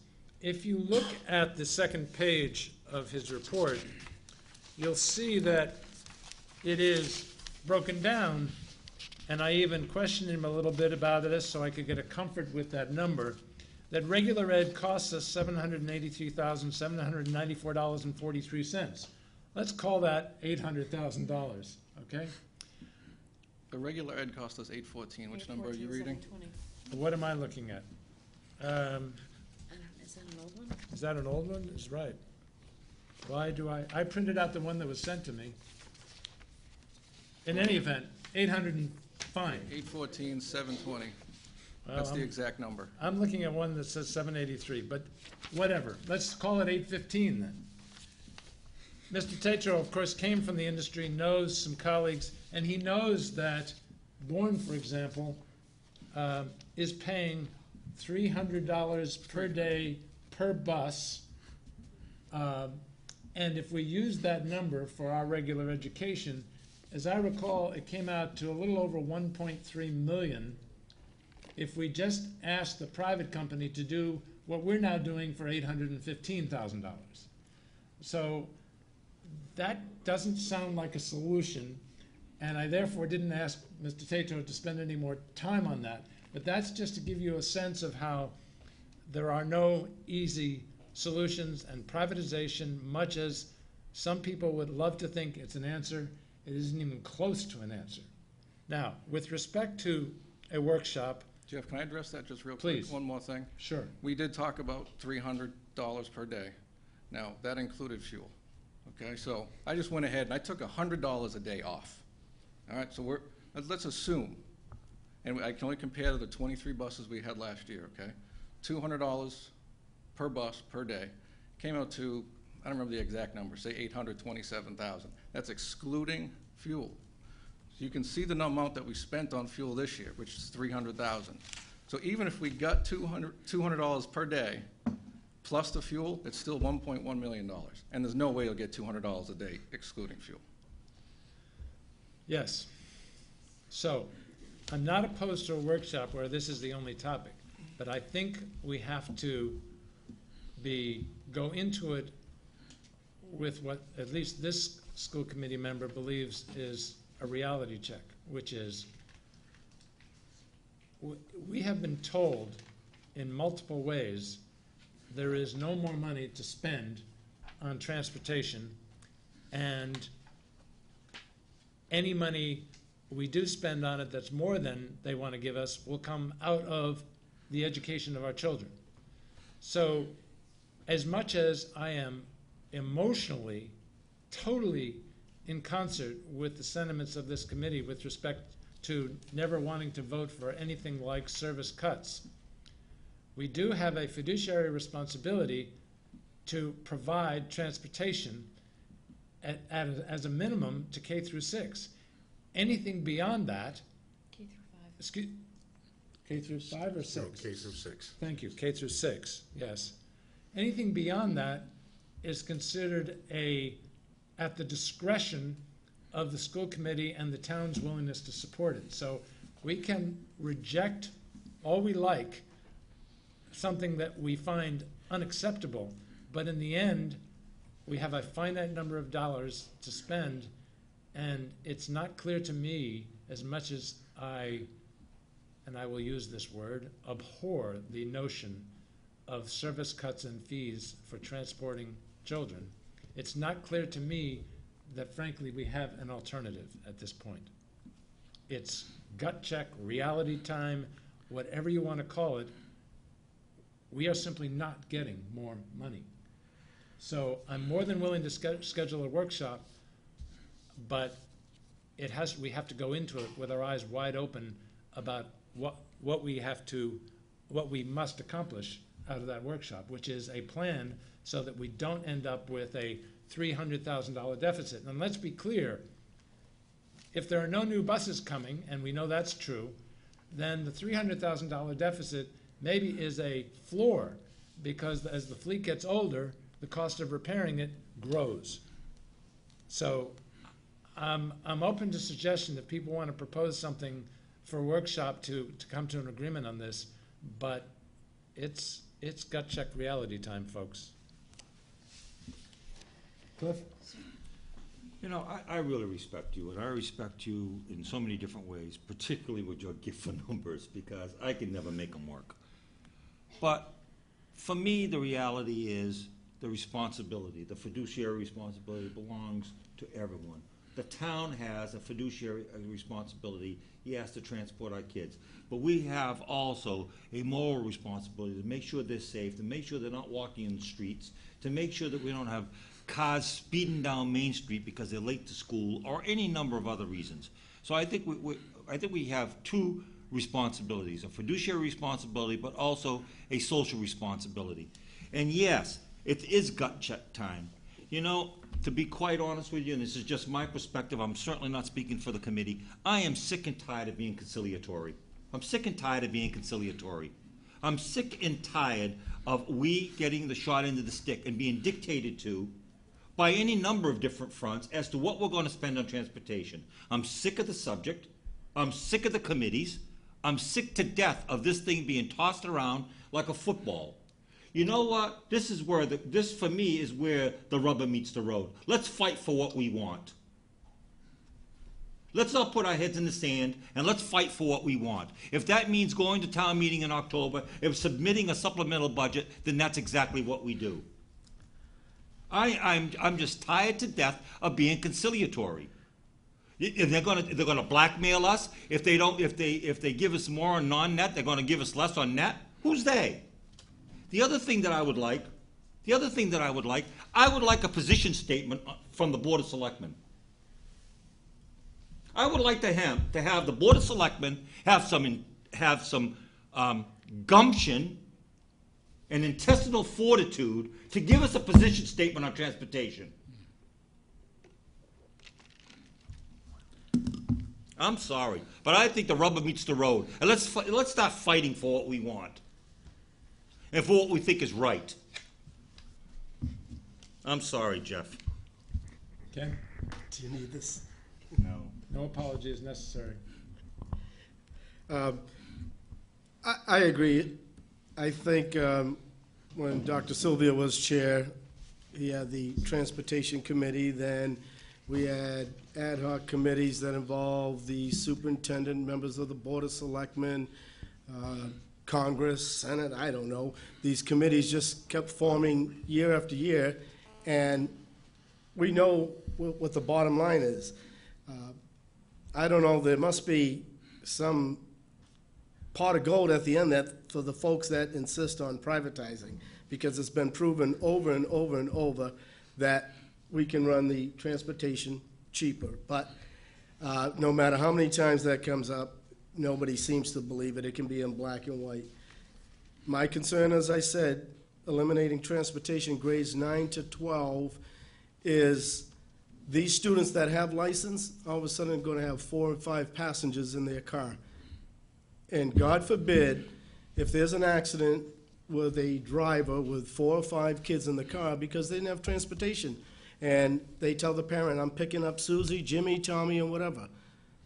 Most people aren't going to be around to monitor this, and we would be putting a lot of people, a lot of kids in harm's way. There has to be another way, I agree, whether we go to town meeting or whatever, but to cut transportation for grades 9 to 12, be prepared for a lot of kids not going to school and a lot of bad situations that could come out of this. And I echo, I cannot go forward with any more committees. We have talked this to death. Thank you. Mike? Yeah, I don't know if you're referring to what I was suggesting. I wasn't suggesting another committee. I was suggesting a one-day workshop where we hammer out something, finally. I understood that. Number one. Number two, I agree with the spirit of Dr. Sylvia about us fighting for what our kids deserve. Our kids deserve to be bused to school, period. Whether that's done with the supplemental budget or whether it's done with the proposal to outsource, I think we could put both before town meeting and let them decide. That's just a couple ideas, but something that I could see coming out of the workshop. Let town meeting voters decide if they want to keep. spell it out, say, listen, if you want to outsource it, you're going to cost you at least $400,000 more, or just, increase by whatever the supplemental budget needs. Just a thought. Maybe we can come up with anything else in that workshop, but that's what I kind of envision happening. I have some questions. Go for it. This is for Dr. Rabinovich. The proposal that's been put in front of us talks about a 3-tier system and basically staggering the start times at the school. I mean, that also is a concern, especially for the parents that have their kids at mine and having a 9 o'clock start time with parents working. That's going to be devastating. The question that I have is that even a possibility when it comes to, this is for Dr. Rabinovich, is that even a possibility with our current contracts with teachers? The later we wait, in fact, the next school board meeting is the last possible time that we could implement. Anytime after that, I can't. With So- the staggered start time. That's right, because parents have to be notified, and it's just too late, because we'll have to work with the Teachers Association as well with parents. So, there's no way to do it And any I later. don't know with the parents of mine at how we could even, that 9 o'clock start time, again, for the 9 to 12, but then also just, working parents that have already figured out their schedule and their work, and then all of a sudden having to go back to their employer and say, I'm gonna be an hour Right. later. This was not done as a convenience. This was done only And as a way to necessity. try to save money because we have a $300,000 deficit, and we're trying every year, we try to raise additional money in the revolving account, 250,000, 220, whatever it was, went to offset that, which isn't enough. And we keep going into deficit, and I can't start next year with a plan to go into deficit that we don't have money to spend because it's not legal. Yeah. And at some point, something has to stop. Either we stop paying bills when the money disappears, which is not fair to vendors, and we go to town meeting. So I think I agree with everything that has been said here. We do have a responsibility to go forward, but the reality is we can go and we can say we need $1,600,000 to run transportation. That money has to come from somewhere. And we can say we don't want it to come from the school department, we want it to come from some other department. That is not a good way to go into town meeting. And that's why we've come up with, and we've asked the committee to vote before, at a compromise, so that we all know where the money is coming from and we have a balanced budget for the town. Now, I don't think we've gotten our fair share, to be perfectly honest, and I'm willing to fight for more. But, we have to do what we have to do. And at this point, we've got to come up with a plan. The chair has reconvened the action committee. It's meeting next Tuesday night to talk about these issues again. Okay, so let me continue. I don't want this to be turned into, once again, a fight between, I absolutely understand the importance of fighting for what we deserve and what we want. We have also heard over the last year in this difficult budget cycle is that where are you going to get the money from? So what I want to continue in my questioning is I think that we have explored outsourcing. We have, and we already know the cost of what it costs to run the transportation system, which is around 1.5, 1.6. We have explored many, many different times in many different ways, outsourcing the whole thing, and now the hybrid model that has been proposed. And I think that again, I will ask anybody that if they're looking for those numbers to contact Mr. Tatro, to contact the superintendent, and be able to get any and all documentation that they want in those 3 models. What does it cost for us to run it? What does it cost in a hybrid? And what does it cost to completely outsource it? Just so we can basically have those numbers there. What I want us to discuss, though, and so now there's a proposal in front of us that's a combination of eliminating transportation for certain grades, as well as kind of a three-tiered model, or what we were talking about before, which is combining routes. Meaning that, you know, you're going to have less buses, and you're going to have a three-tiered model, and so you're going to be using the buses for more routes. The other suggestions that have come up over the last couple of years, and I just want you to address them if you can. If not, then I would agree. I would want to have this conversation. Is and I'm so sorry for the existing bus drivers, but we have to explore every single option. But the option of having volunteer bus drivers, the option of working within some of the other transportation groups in here, like, is it Garda, for ride shares, and also for charging fees across the board. Can you address any one of those? Good, bad, different? Rhonda, you're crazy.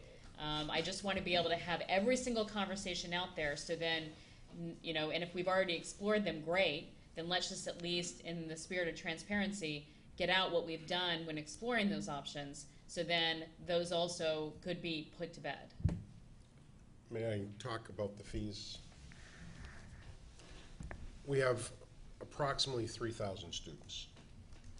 50% of those students are on free and reduced lunch, and it is illegal for us to charge them to transport them.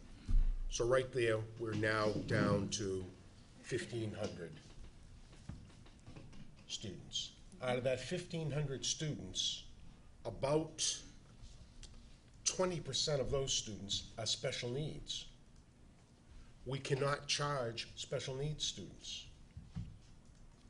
And in fact, we can't charge elementary students, K to 6, who are farther than 2 miles away from the school by law. That's why Jeff's number, a guesstimate, is approximately 1,000 students could be charged a fee. So you would have to charge them $300. Those 1,000 would be assessed a fee of $300 a piece, Well, to be able to get to. And we know that is, I'm just putting the facts out there. right. But that's why we came in with $75 at something that is reasonable. But I have to say, and we've talked about this when we've talked about fees before, that I find it abhorrent to say that the working poor who work hard to put bread on the table every day and just make enough so they're not classified in low income or free and reduced lunch are going to be charged $75 and maybe won't be able to afford that, or 100 or 200 or 300, and their neighbor who lives next door, for whatever reason, on free and reduced lunch is not going to pay. I just think that's wrong when you have neighbors next door to each other, where you're charging one family and you're not charging another family, and you're asking that bus driver to say, and Jeff has already said, and I agree with him, that he will never tell his driver to leave a student. Even if they don't have the card that says they paid it, we're not going to leave them at the bus stop, because that, again, is a safety issue. So now you have the issue, you've charged me, but you've let this other child ride the bus and you didn't charge them. So it sets up all kinds of issues that I don't want to be in the middle of. I'm asking, okay, just so you know, I'm asking the questions, not an opinion one way or the other. I want to be able to explore all the options. I understand. You just hit a nerve, that's all. Can I just ask about that? But isn't that what he's proposing with the $75? It is for the point of discussion. Okay, but you agree it's abhorrent? Yes. Okay. Me too, by the way.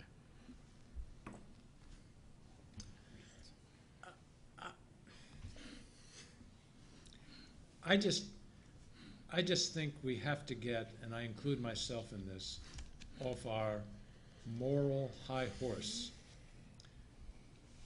Why? Because at the national level, we have all sorts of polarization and bickering. They don't do anything, and they print money. Well, last time I checked, no one was accepting Wareham dollars.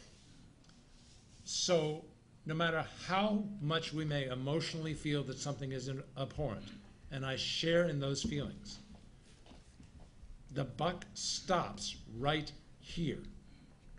And if the citizens are not willing to give us more money to do this, and they have made it very clear, and might make it very clear again tonight, then we have to put away all of our moral responsibilities, all of our ethical responsibilities, and simply carry out the fiduciary responsibility of doing the best we can with the money we've got. Now, we can fight, and I would argue we have fought. We can fight for more, but where that more is going to come from in a finite pie is very unclear to me. So I just think we have to reality check and do what we don't want to do. Now, my experience is that there are a lot of juniors and seniors who are getting to school without buses. Because I see them come up for tennis practice and everybody's in a car. If we have space, we provide waivers, and we feel like, and we're filling our buses, which is clearly the most cost-effective thing to do. If there's space on a bus, give it to a high school student, especially a high school student who might not get there if we didn't offer that waiver system. I don't know any alternative. Cliff, you say to me, I know the numbers pretty well. I almost wish I didn't. I know. But the numbers tell me we have no choice but to do what we don't want to do. I guess that's where we disagree. I think we do have choices. But I think it's up to us to have the intestinal fortitude to take some hard stands. But if we play that out, and we do something that, as Dr. Rabinovich has already said, is illegal, which is go into FY13 with a spending plan that we know will create a deficit. We know it. That's right. Okay? Then we are not fulfilling our fiduciary We responsibility. knew that last year. No, actually, we thought the combination of what we were given and the revolver might be enough. And we were off by 70,000, which is not a huge percentage. Okay? And we made up for it. But if we go into next year knowing that we're going to run a deficit and we continue to spend in that manner, we are not, in fact, fulfilling our fiduciary responsibilities, and we could be properly chastised for doing so. So that's my discomfort, and that's why I think we have to get real, come up with a plan, and do things we don't want to do. So I don't expect it to pass, but I would like a motion, but I would like it defeated. If it's going to be defeated, I want it defeated. I would like a motion for us to act on the proposal that is presented to us by our transportation manager, which the transportation manager and the superintendent believes would allow us to function, and I don't want to put some words in your mouth, would allow us to function so that we are not operating on a deficit for FY13. Is that a fair statement? Yes. Okay. Don't want anybody to construe this as meaning I like the idea. I abhor the idea. But I like the motion because I think it's the responsible thing to do. Could I have a motion to that effect? I'm not asking you to vote for it. Point of information, Mr. Chair. If there's no motion, then the message is clear, it's defeated. I agree with you. I'm just asking for a motion. If I don't get it, you're right. Seeing none, let's move on to the next item on the agenda. I did have a question.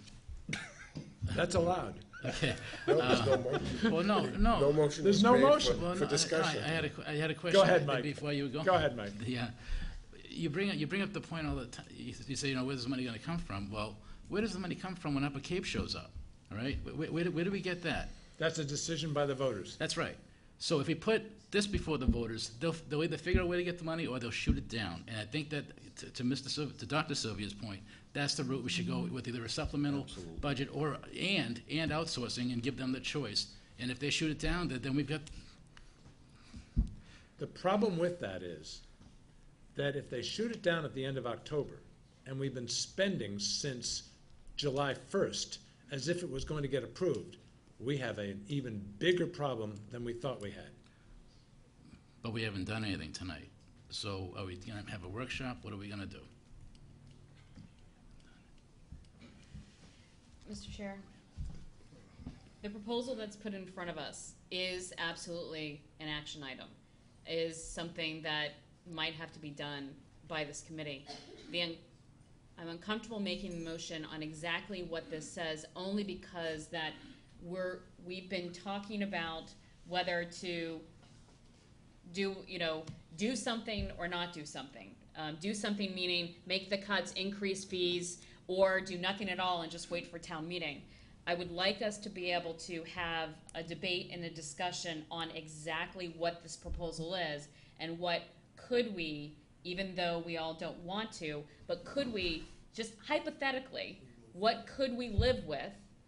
And that's even bad too, but if we had to do something, what that would look like. That's what I would want to do, because I believe that something has to be done, but when I look at this proposal, I do have questions, I do have concerns, but we're not talking about anything about this proposal. We keep bringing it at a high level of whether we do something or not do something. And that's the reason why I would like to have a discussion about this, and I don't know if it's appropriate tonight, if it's a workshop, if we get together and discuss it, but I would want to discuss something that is very real, which is, there was two other ideas that we haven't discussed. I know that I got Dr. Rabinovich going on fees, but there were two others that I don't have the answers to. So that's the reason why I want to dive into those. Okay, would anybody like to propose a date for this workshop?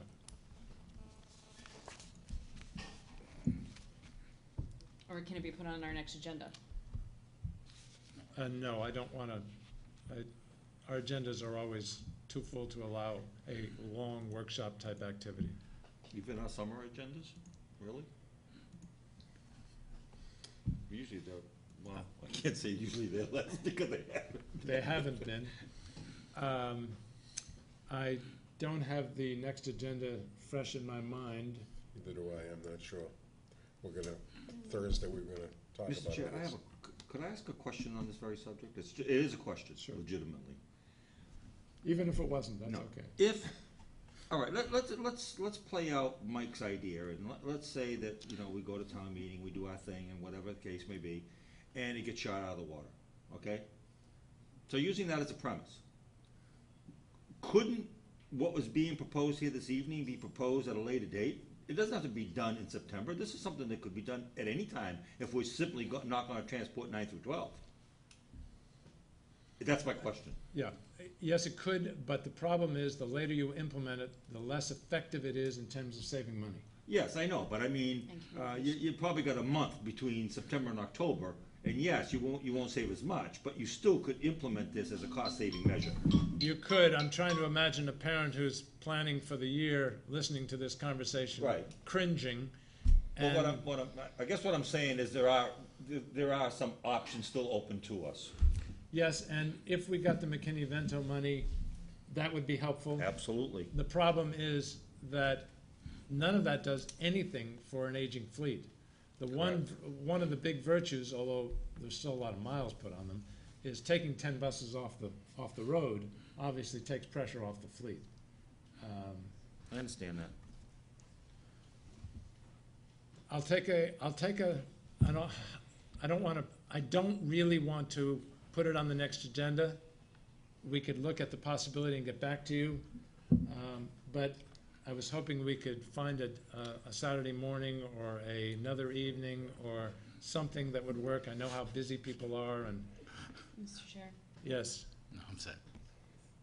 I'll make a motion to do a workshop at 6 p.m. on the July 30th in the Wareham Middle School Library, what day of the week is that?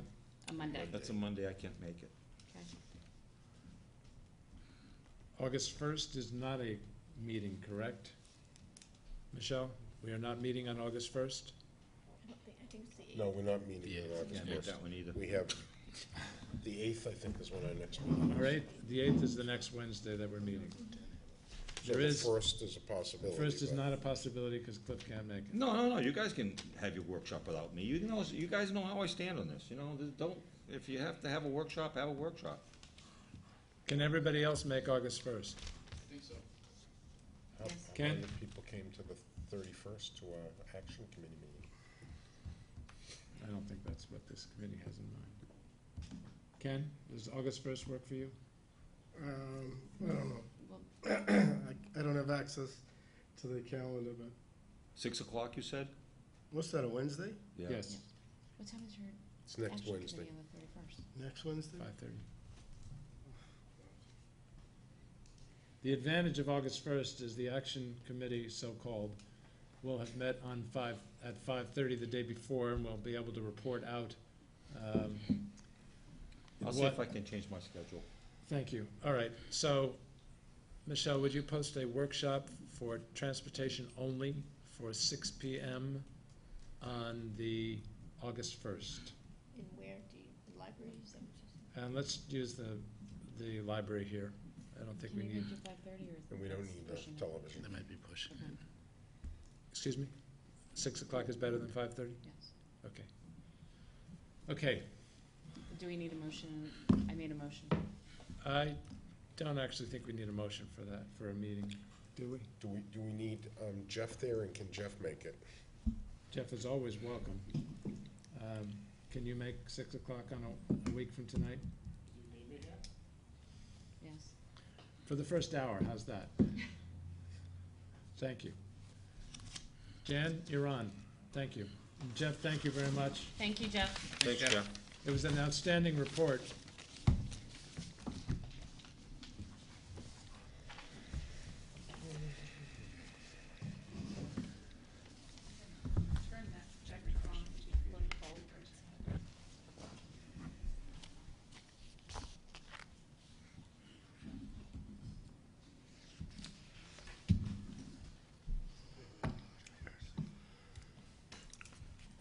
I'm gonna, good evening. Good evening. And thank you once again for inviting me back for our annual review of the district handbook. Just as an FYI, and kind of taking a page from Anna's book from Miss Miranda, the history of the district handbook goes back a number of years to a district review by the Department of Education, when they found that the handbooks in each of the schools varied a little bit. And they didn't approve of that and felt that it was not according to their regulatory standards. So since that time, which I believe was 2005, we have been doing a district handbook. So this is the handbook that applies to all students and staff in the district. You've received in your packet the entire handbook, which I have here in draft form, that once approved, we will have printed for all of the schools. And you have also received a sheet listing the changes, edits, and addendums.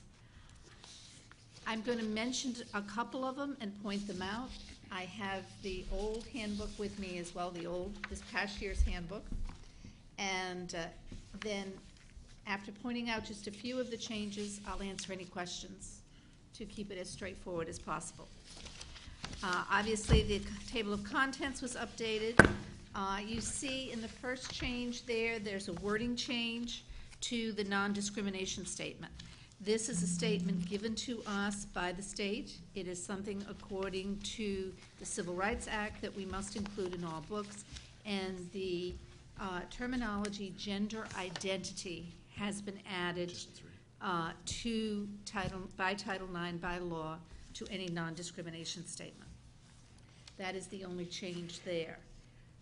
Attendance policy at the high school is probably a good time to mention it. On page 5, we are trying to address truancy at the high school before students lose credit in their courses.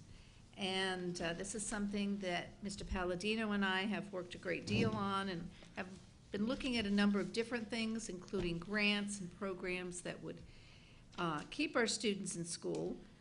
But given the incentives, you still need some penalties. So the penalty is that 1 day truancy equals 4 after-school sessions. So will make up time and will make up work during those after-school sessions.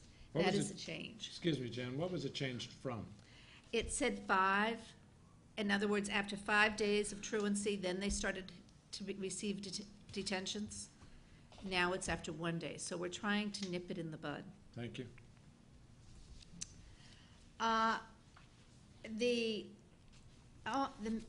This is not a major change, but it was a change made on child abuse and neglect reporting. This is mandated reporting. As you know, all public employees in public schools are mandated reporters, but we need a process in the schools. And there are times, although not often, where a principal or an assistant principal may be absent. So we've added or designee, and this would be something someone identified by the principal in advance, that if the school nurse or a school counselor needed to report abuse or neglect, they would have a third person to go to. And on page 8, field trips. And I know I'm going rather quickly, but I'll continue through and then answer questions. There has been some issues with parents transporting children in their cars. There's always an insurance issue. So the administrators have suggested this change where parents are still urged and gratefully received as chaperones, but that they cannot transport other children in the car. And then under care of books and equipment, we have added all students and staff members must be responsible for timely returning and maintenance of books and equipment. Those are the major changes.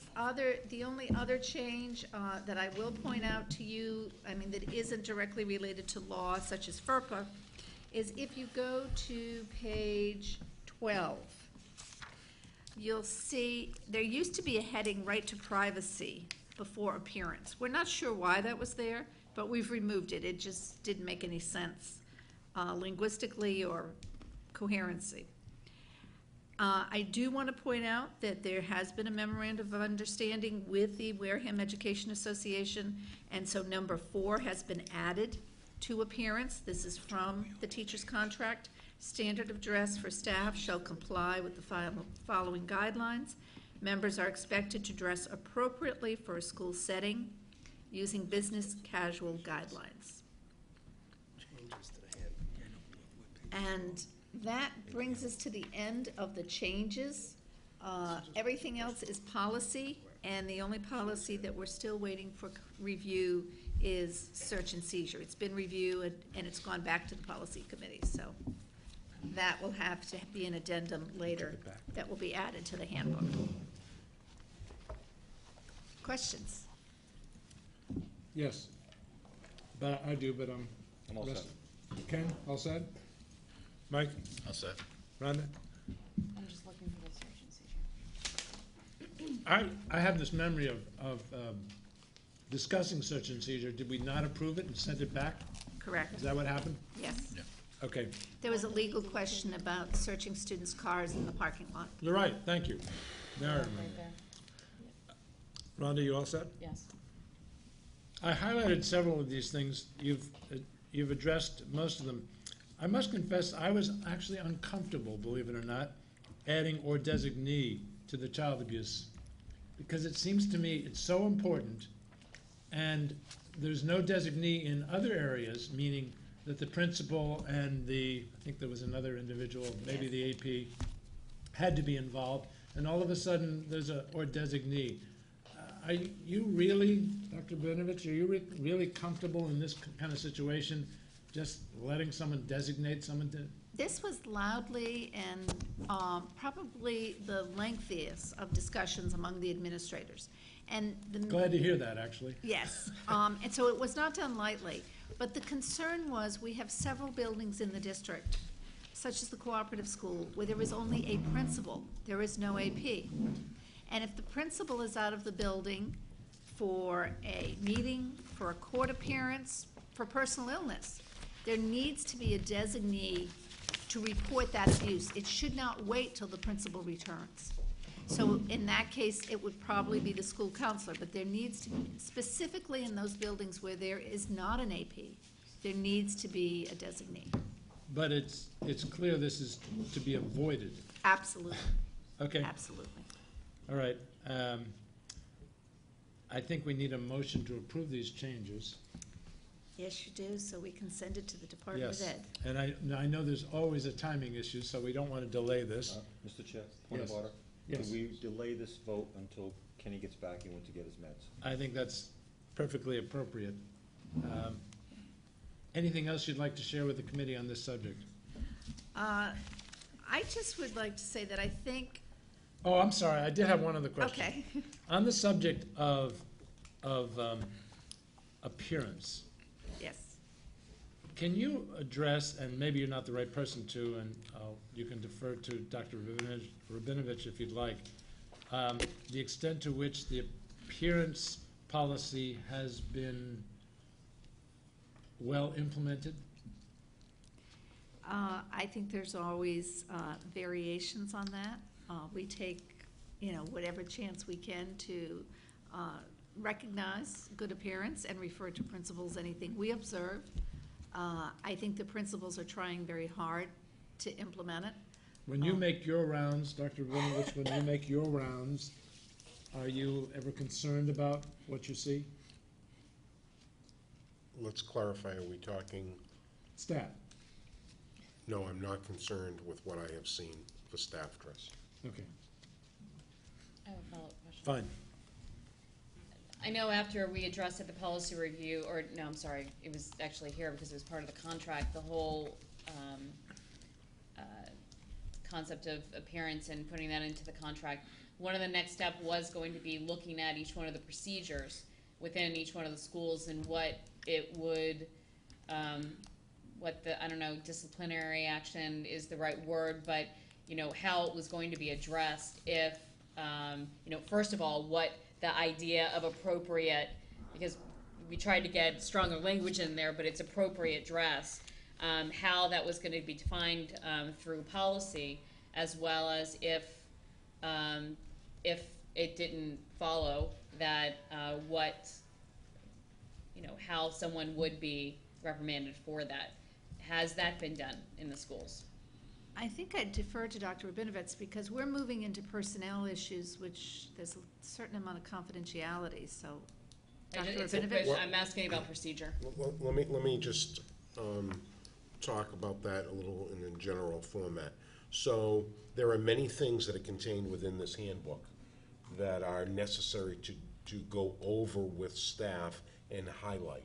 There is a mandatory training for all staff on the first day of school for staff, which is one of our in-service trainings, where there are a number of slides, and this subject is handled as is policies such as the harassment policy, bullying policy, and expectations are laid out clearly.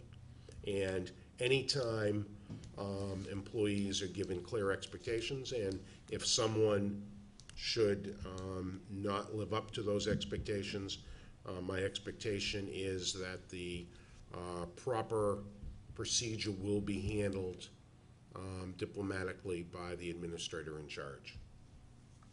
Thanks.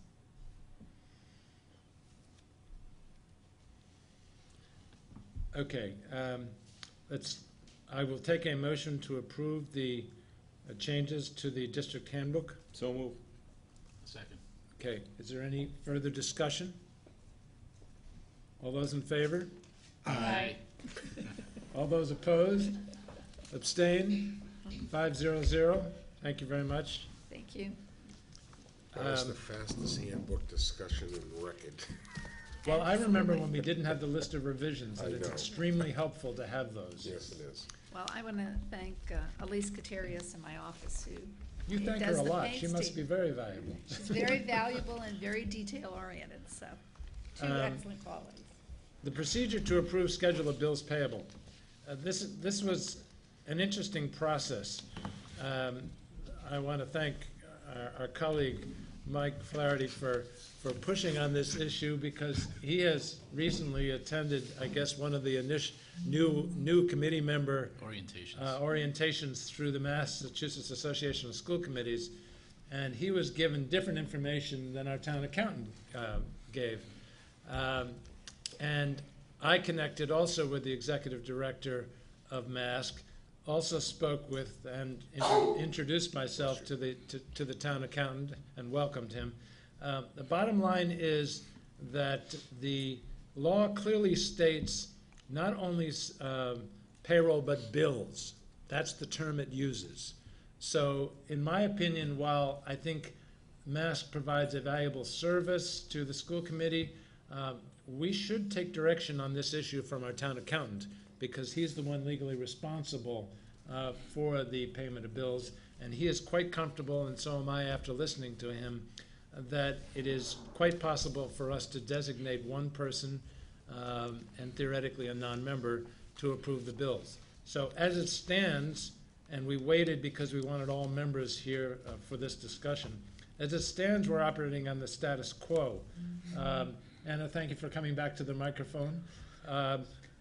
First of all, how's the status quo working since July 1? It is not working. It is not working, okay.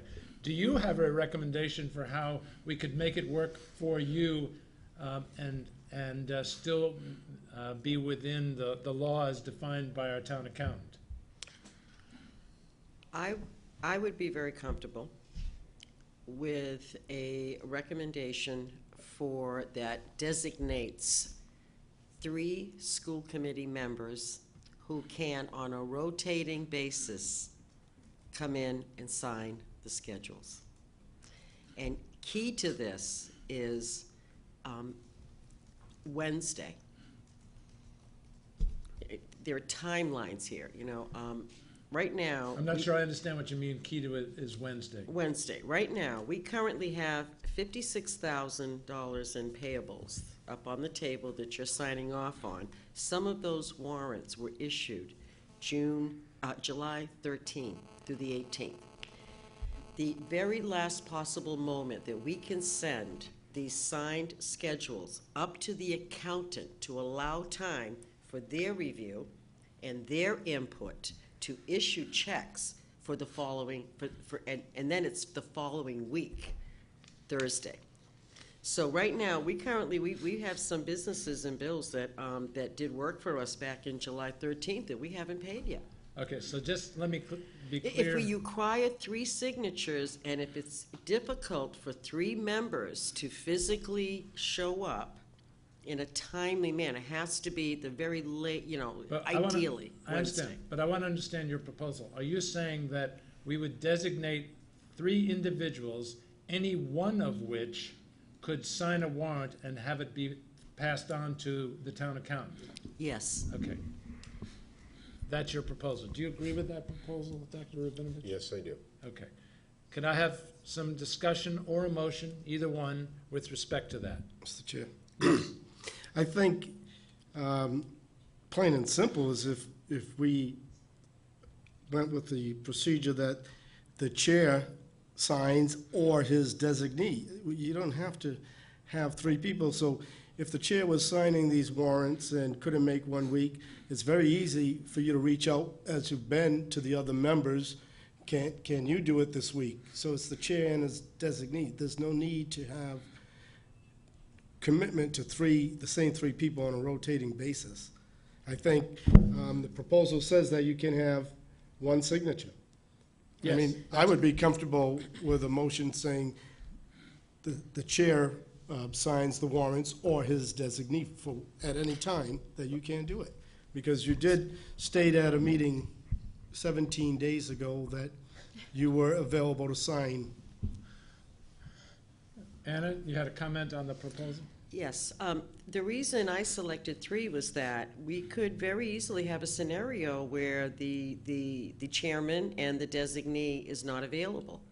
And it really, so basically my proposal, either on a rotating basis or designate, sort of like how we do succession of authority here, you know. And I would feel more comfortable having a third body in the event that if 2 members cannot be there to sign off on warrants, then that individual would be, you know, have the approval to do that. Ken, did you want to add something? Oh, I don't know, maybe I'm reading this wrong, but to me, the chair or his designee, I might be your designee for next week, and Rhonda might be the following week.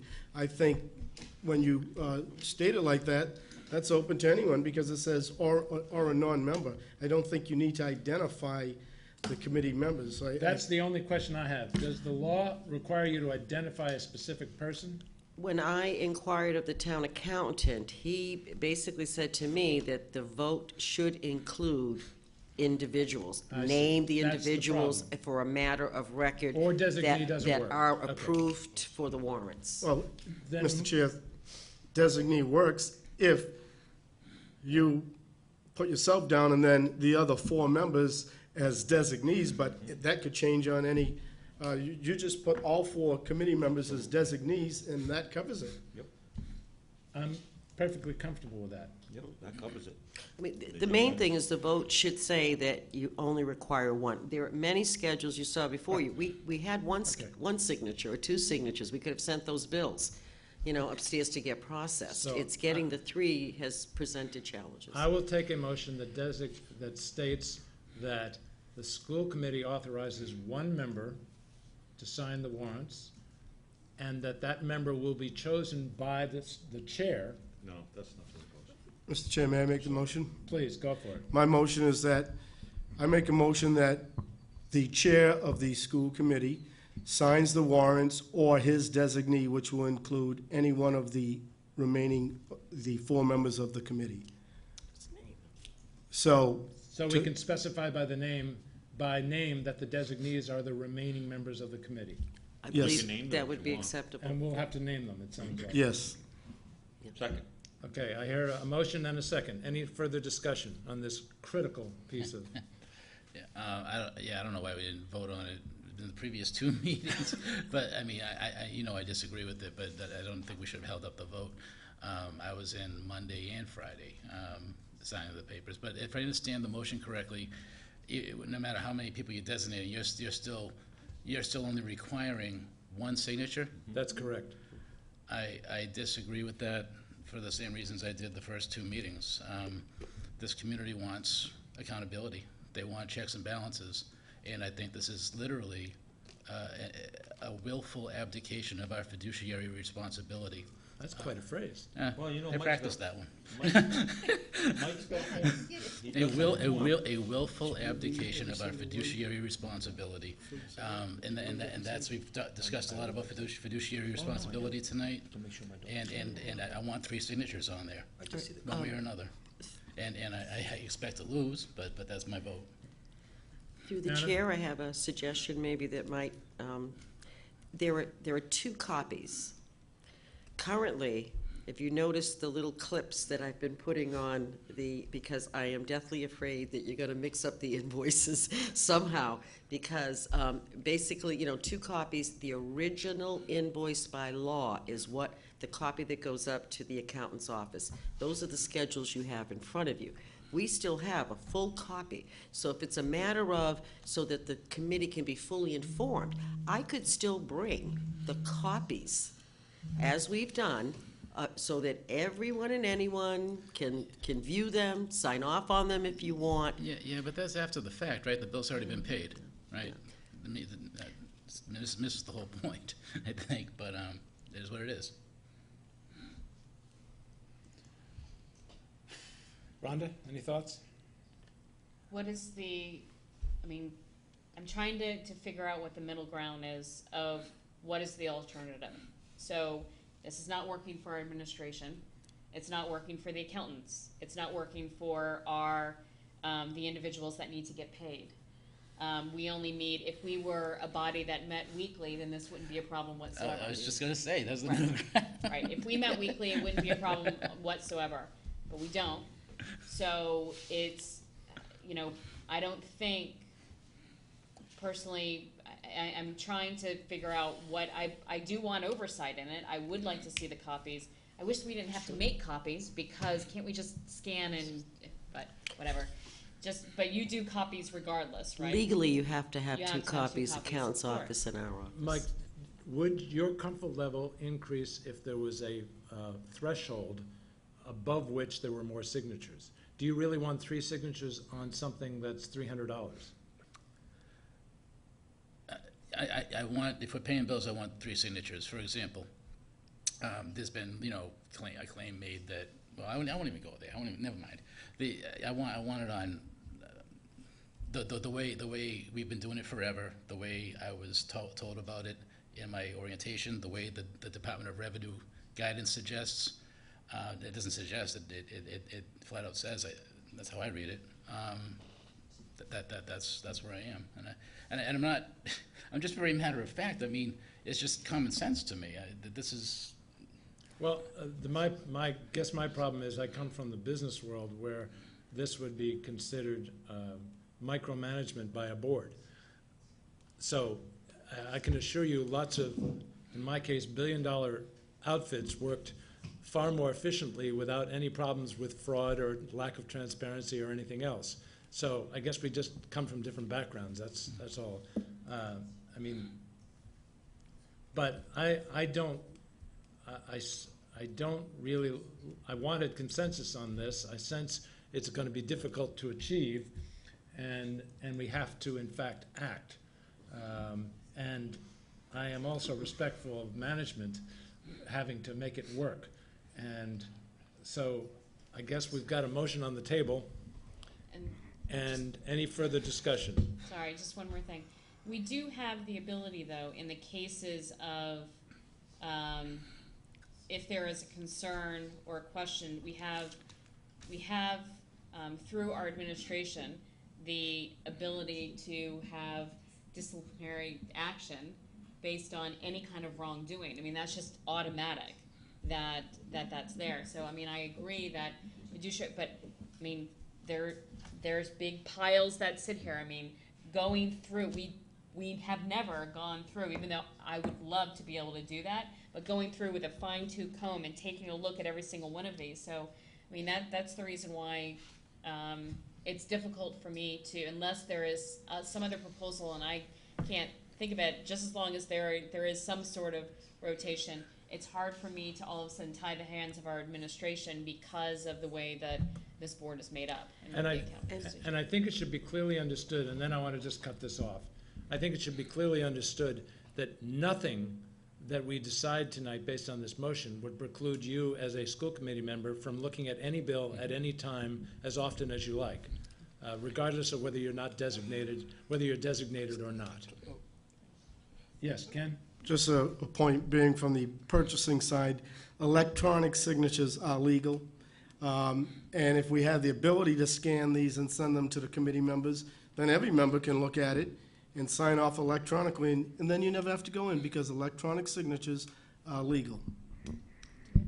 But we're not in a position to do that, correct? That would be extremely labor-intensive for the staff in my office. I mean, for the bookkeeper to. Oh, but I think it would be difficult. I think Ken is 100% correct. That's the way we ought to be moving. Yeah. But the point is, we're not there. And I don't believe we have the secure infrastructure. I'm not sure to We're really not there, do that. so let's not belabor it. Cliff? Mr. Chair, I know we're in the middle of a motion, but I just need some clarity because I wasn't here last week. Nothing keeps us from doing it the way we've been doing it all along, or trying to get it done. I know, I understand that. I understand there's a hard time getting everybody in there to sign.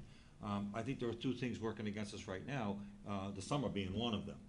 Okay, so, but being that said, why can't we keep it the way, I know we have a motion, so you'd have to vote on this motion, but why can't we keep it exactly the way it is? and then this magic Wednesday comes, and if she doesn't have the signatures she requires, all right, we legally only require one signature.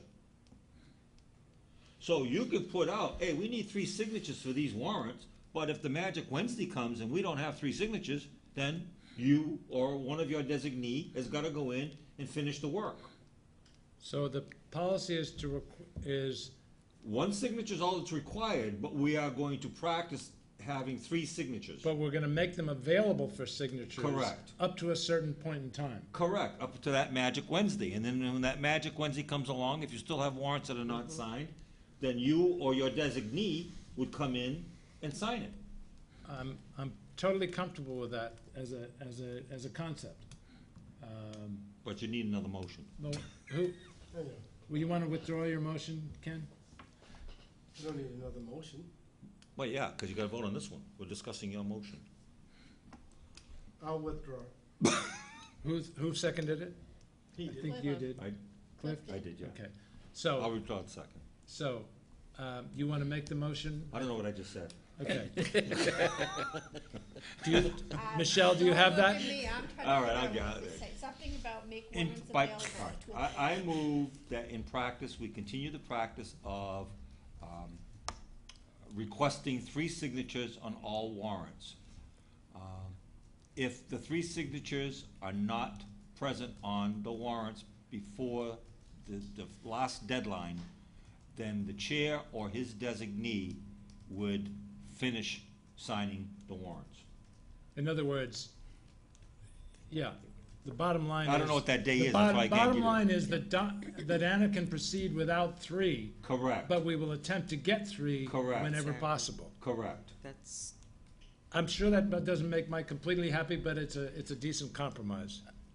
It sounds appealing, but at the end of the day, I just, like I said, I don't want a bill signed without 3 signatures. And I get it, I'm in the minority, I just voted. Okay. I just Second. Okay, all those in favor? Aye. Aye. Opposed? Nay. Abstain? 4-1-0. Thank you. Gifts, Dr. Rabinovich, Boy, do we need one. make them big. Gifts. I recommend acceptance of the following gifts. A $15,000 donation from the Georgia Deaconess Chamberlain Trust to the John W. Deaconess School. Move acceptance. Second. All those in favor? Aye. Aye. Opposed, abstained, 5-0-0. Thank you very much. I recommend acceptance of a $50 donation from Dunkin' Donuts, West Wareham, to the Minot Forest School for grade 5 yearbook. Move acceptance. Second.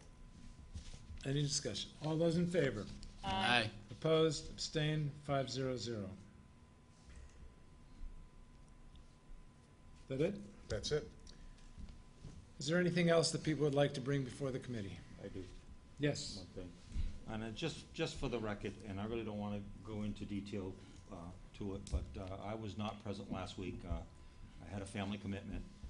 But I started to work a little bit in framing out some changes to the superintendent's evaluation. I know we talked about that. I know you voted for it last week, and I know it passed by 4-0. But just for the record, I would like to have Michelle note that I am not in favor of the new evaluation instrument. I think it can be reformed in certain ways. So I just want to go on record saying that I'm not in favor of the new instrument. I appreciate that, and notwithstanding that we attempted to bring it into compliance with state regulations. I understand. Notwithstanding that, it can be a dynamic process, which is to say, we hope we can continue to improve it as the, Well, and not to get into a big discussion, Right. because you discussed it last week, but I think that it does really require another column with another rubric called mastery that comes between proficient and, what's the? Exemplary. Exemplary. okay. So I started to work that out on my own, but I didn't have time, and I know you wanted to get this done before the summer was over. I just didn't have time to finish it, and I didn't have a committee or anything like that. I was kind of just scratching it out myself. But as it stands now, I can't be in favor of it. So I just wanted that for the record. Fair enough. I'll take a motion to adjourn. I have No? more. Next Next meeting, August 8th, we're going to go over the budget, correct? That's correct, but before that, we'll have our workshop on the 1st. Got it. But on the 8th, Yes. and I'll throw it out there for the first too, but specifically that agenda item on the 8th. I know a while back I brought up the notion of having the public speak toward agenda items, and you would consider it. Would you consider letting the public speak on that agenda item?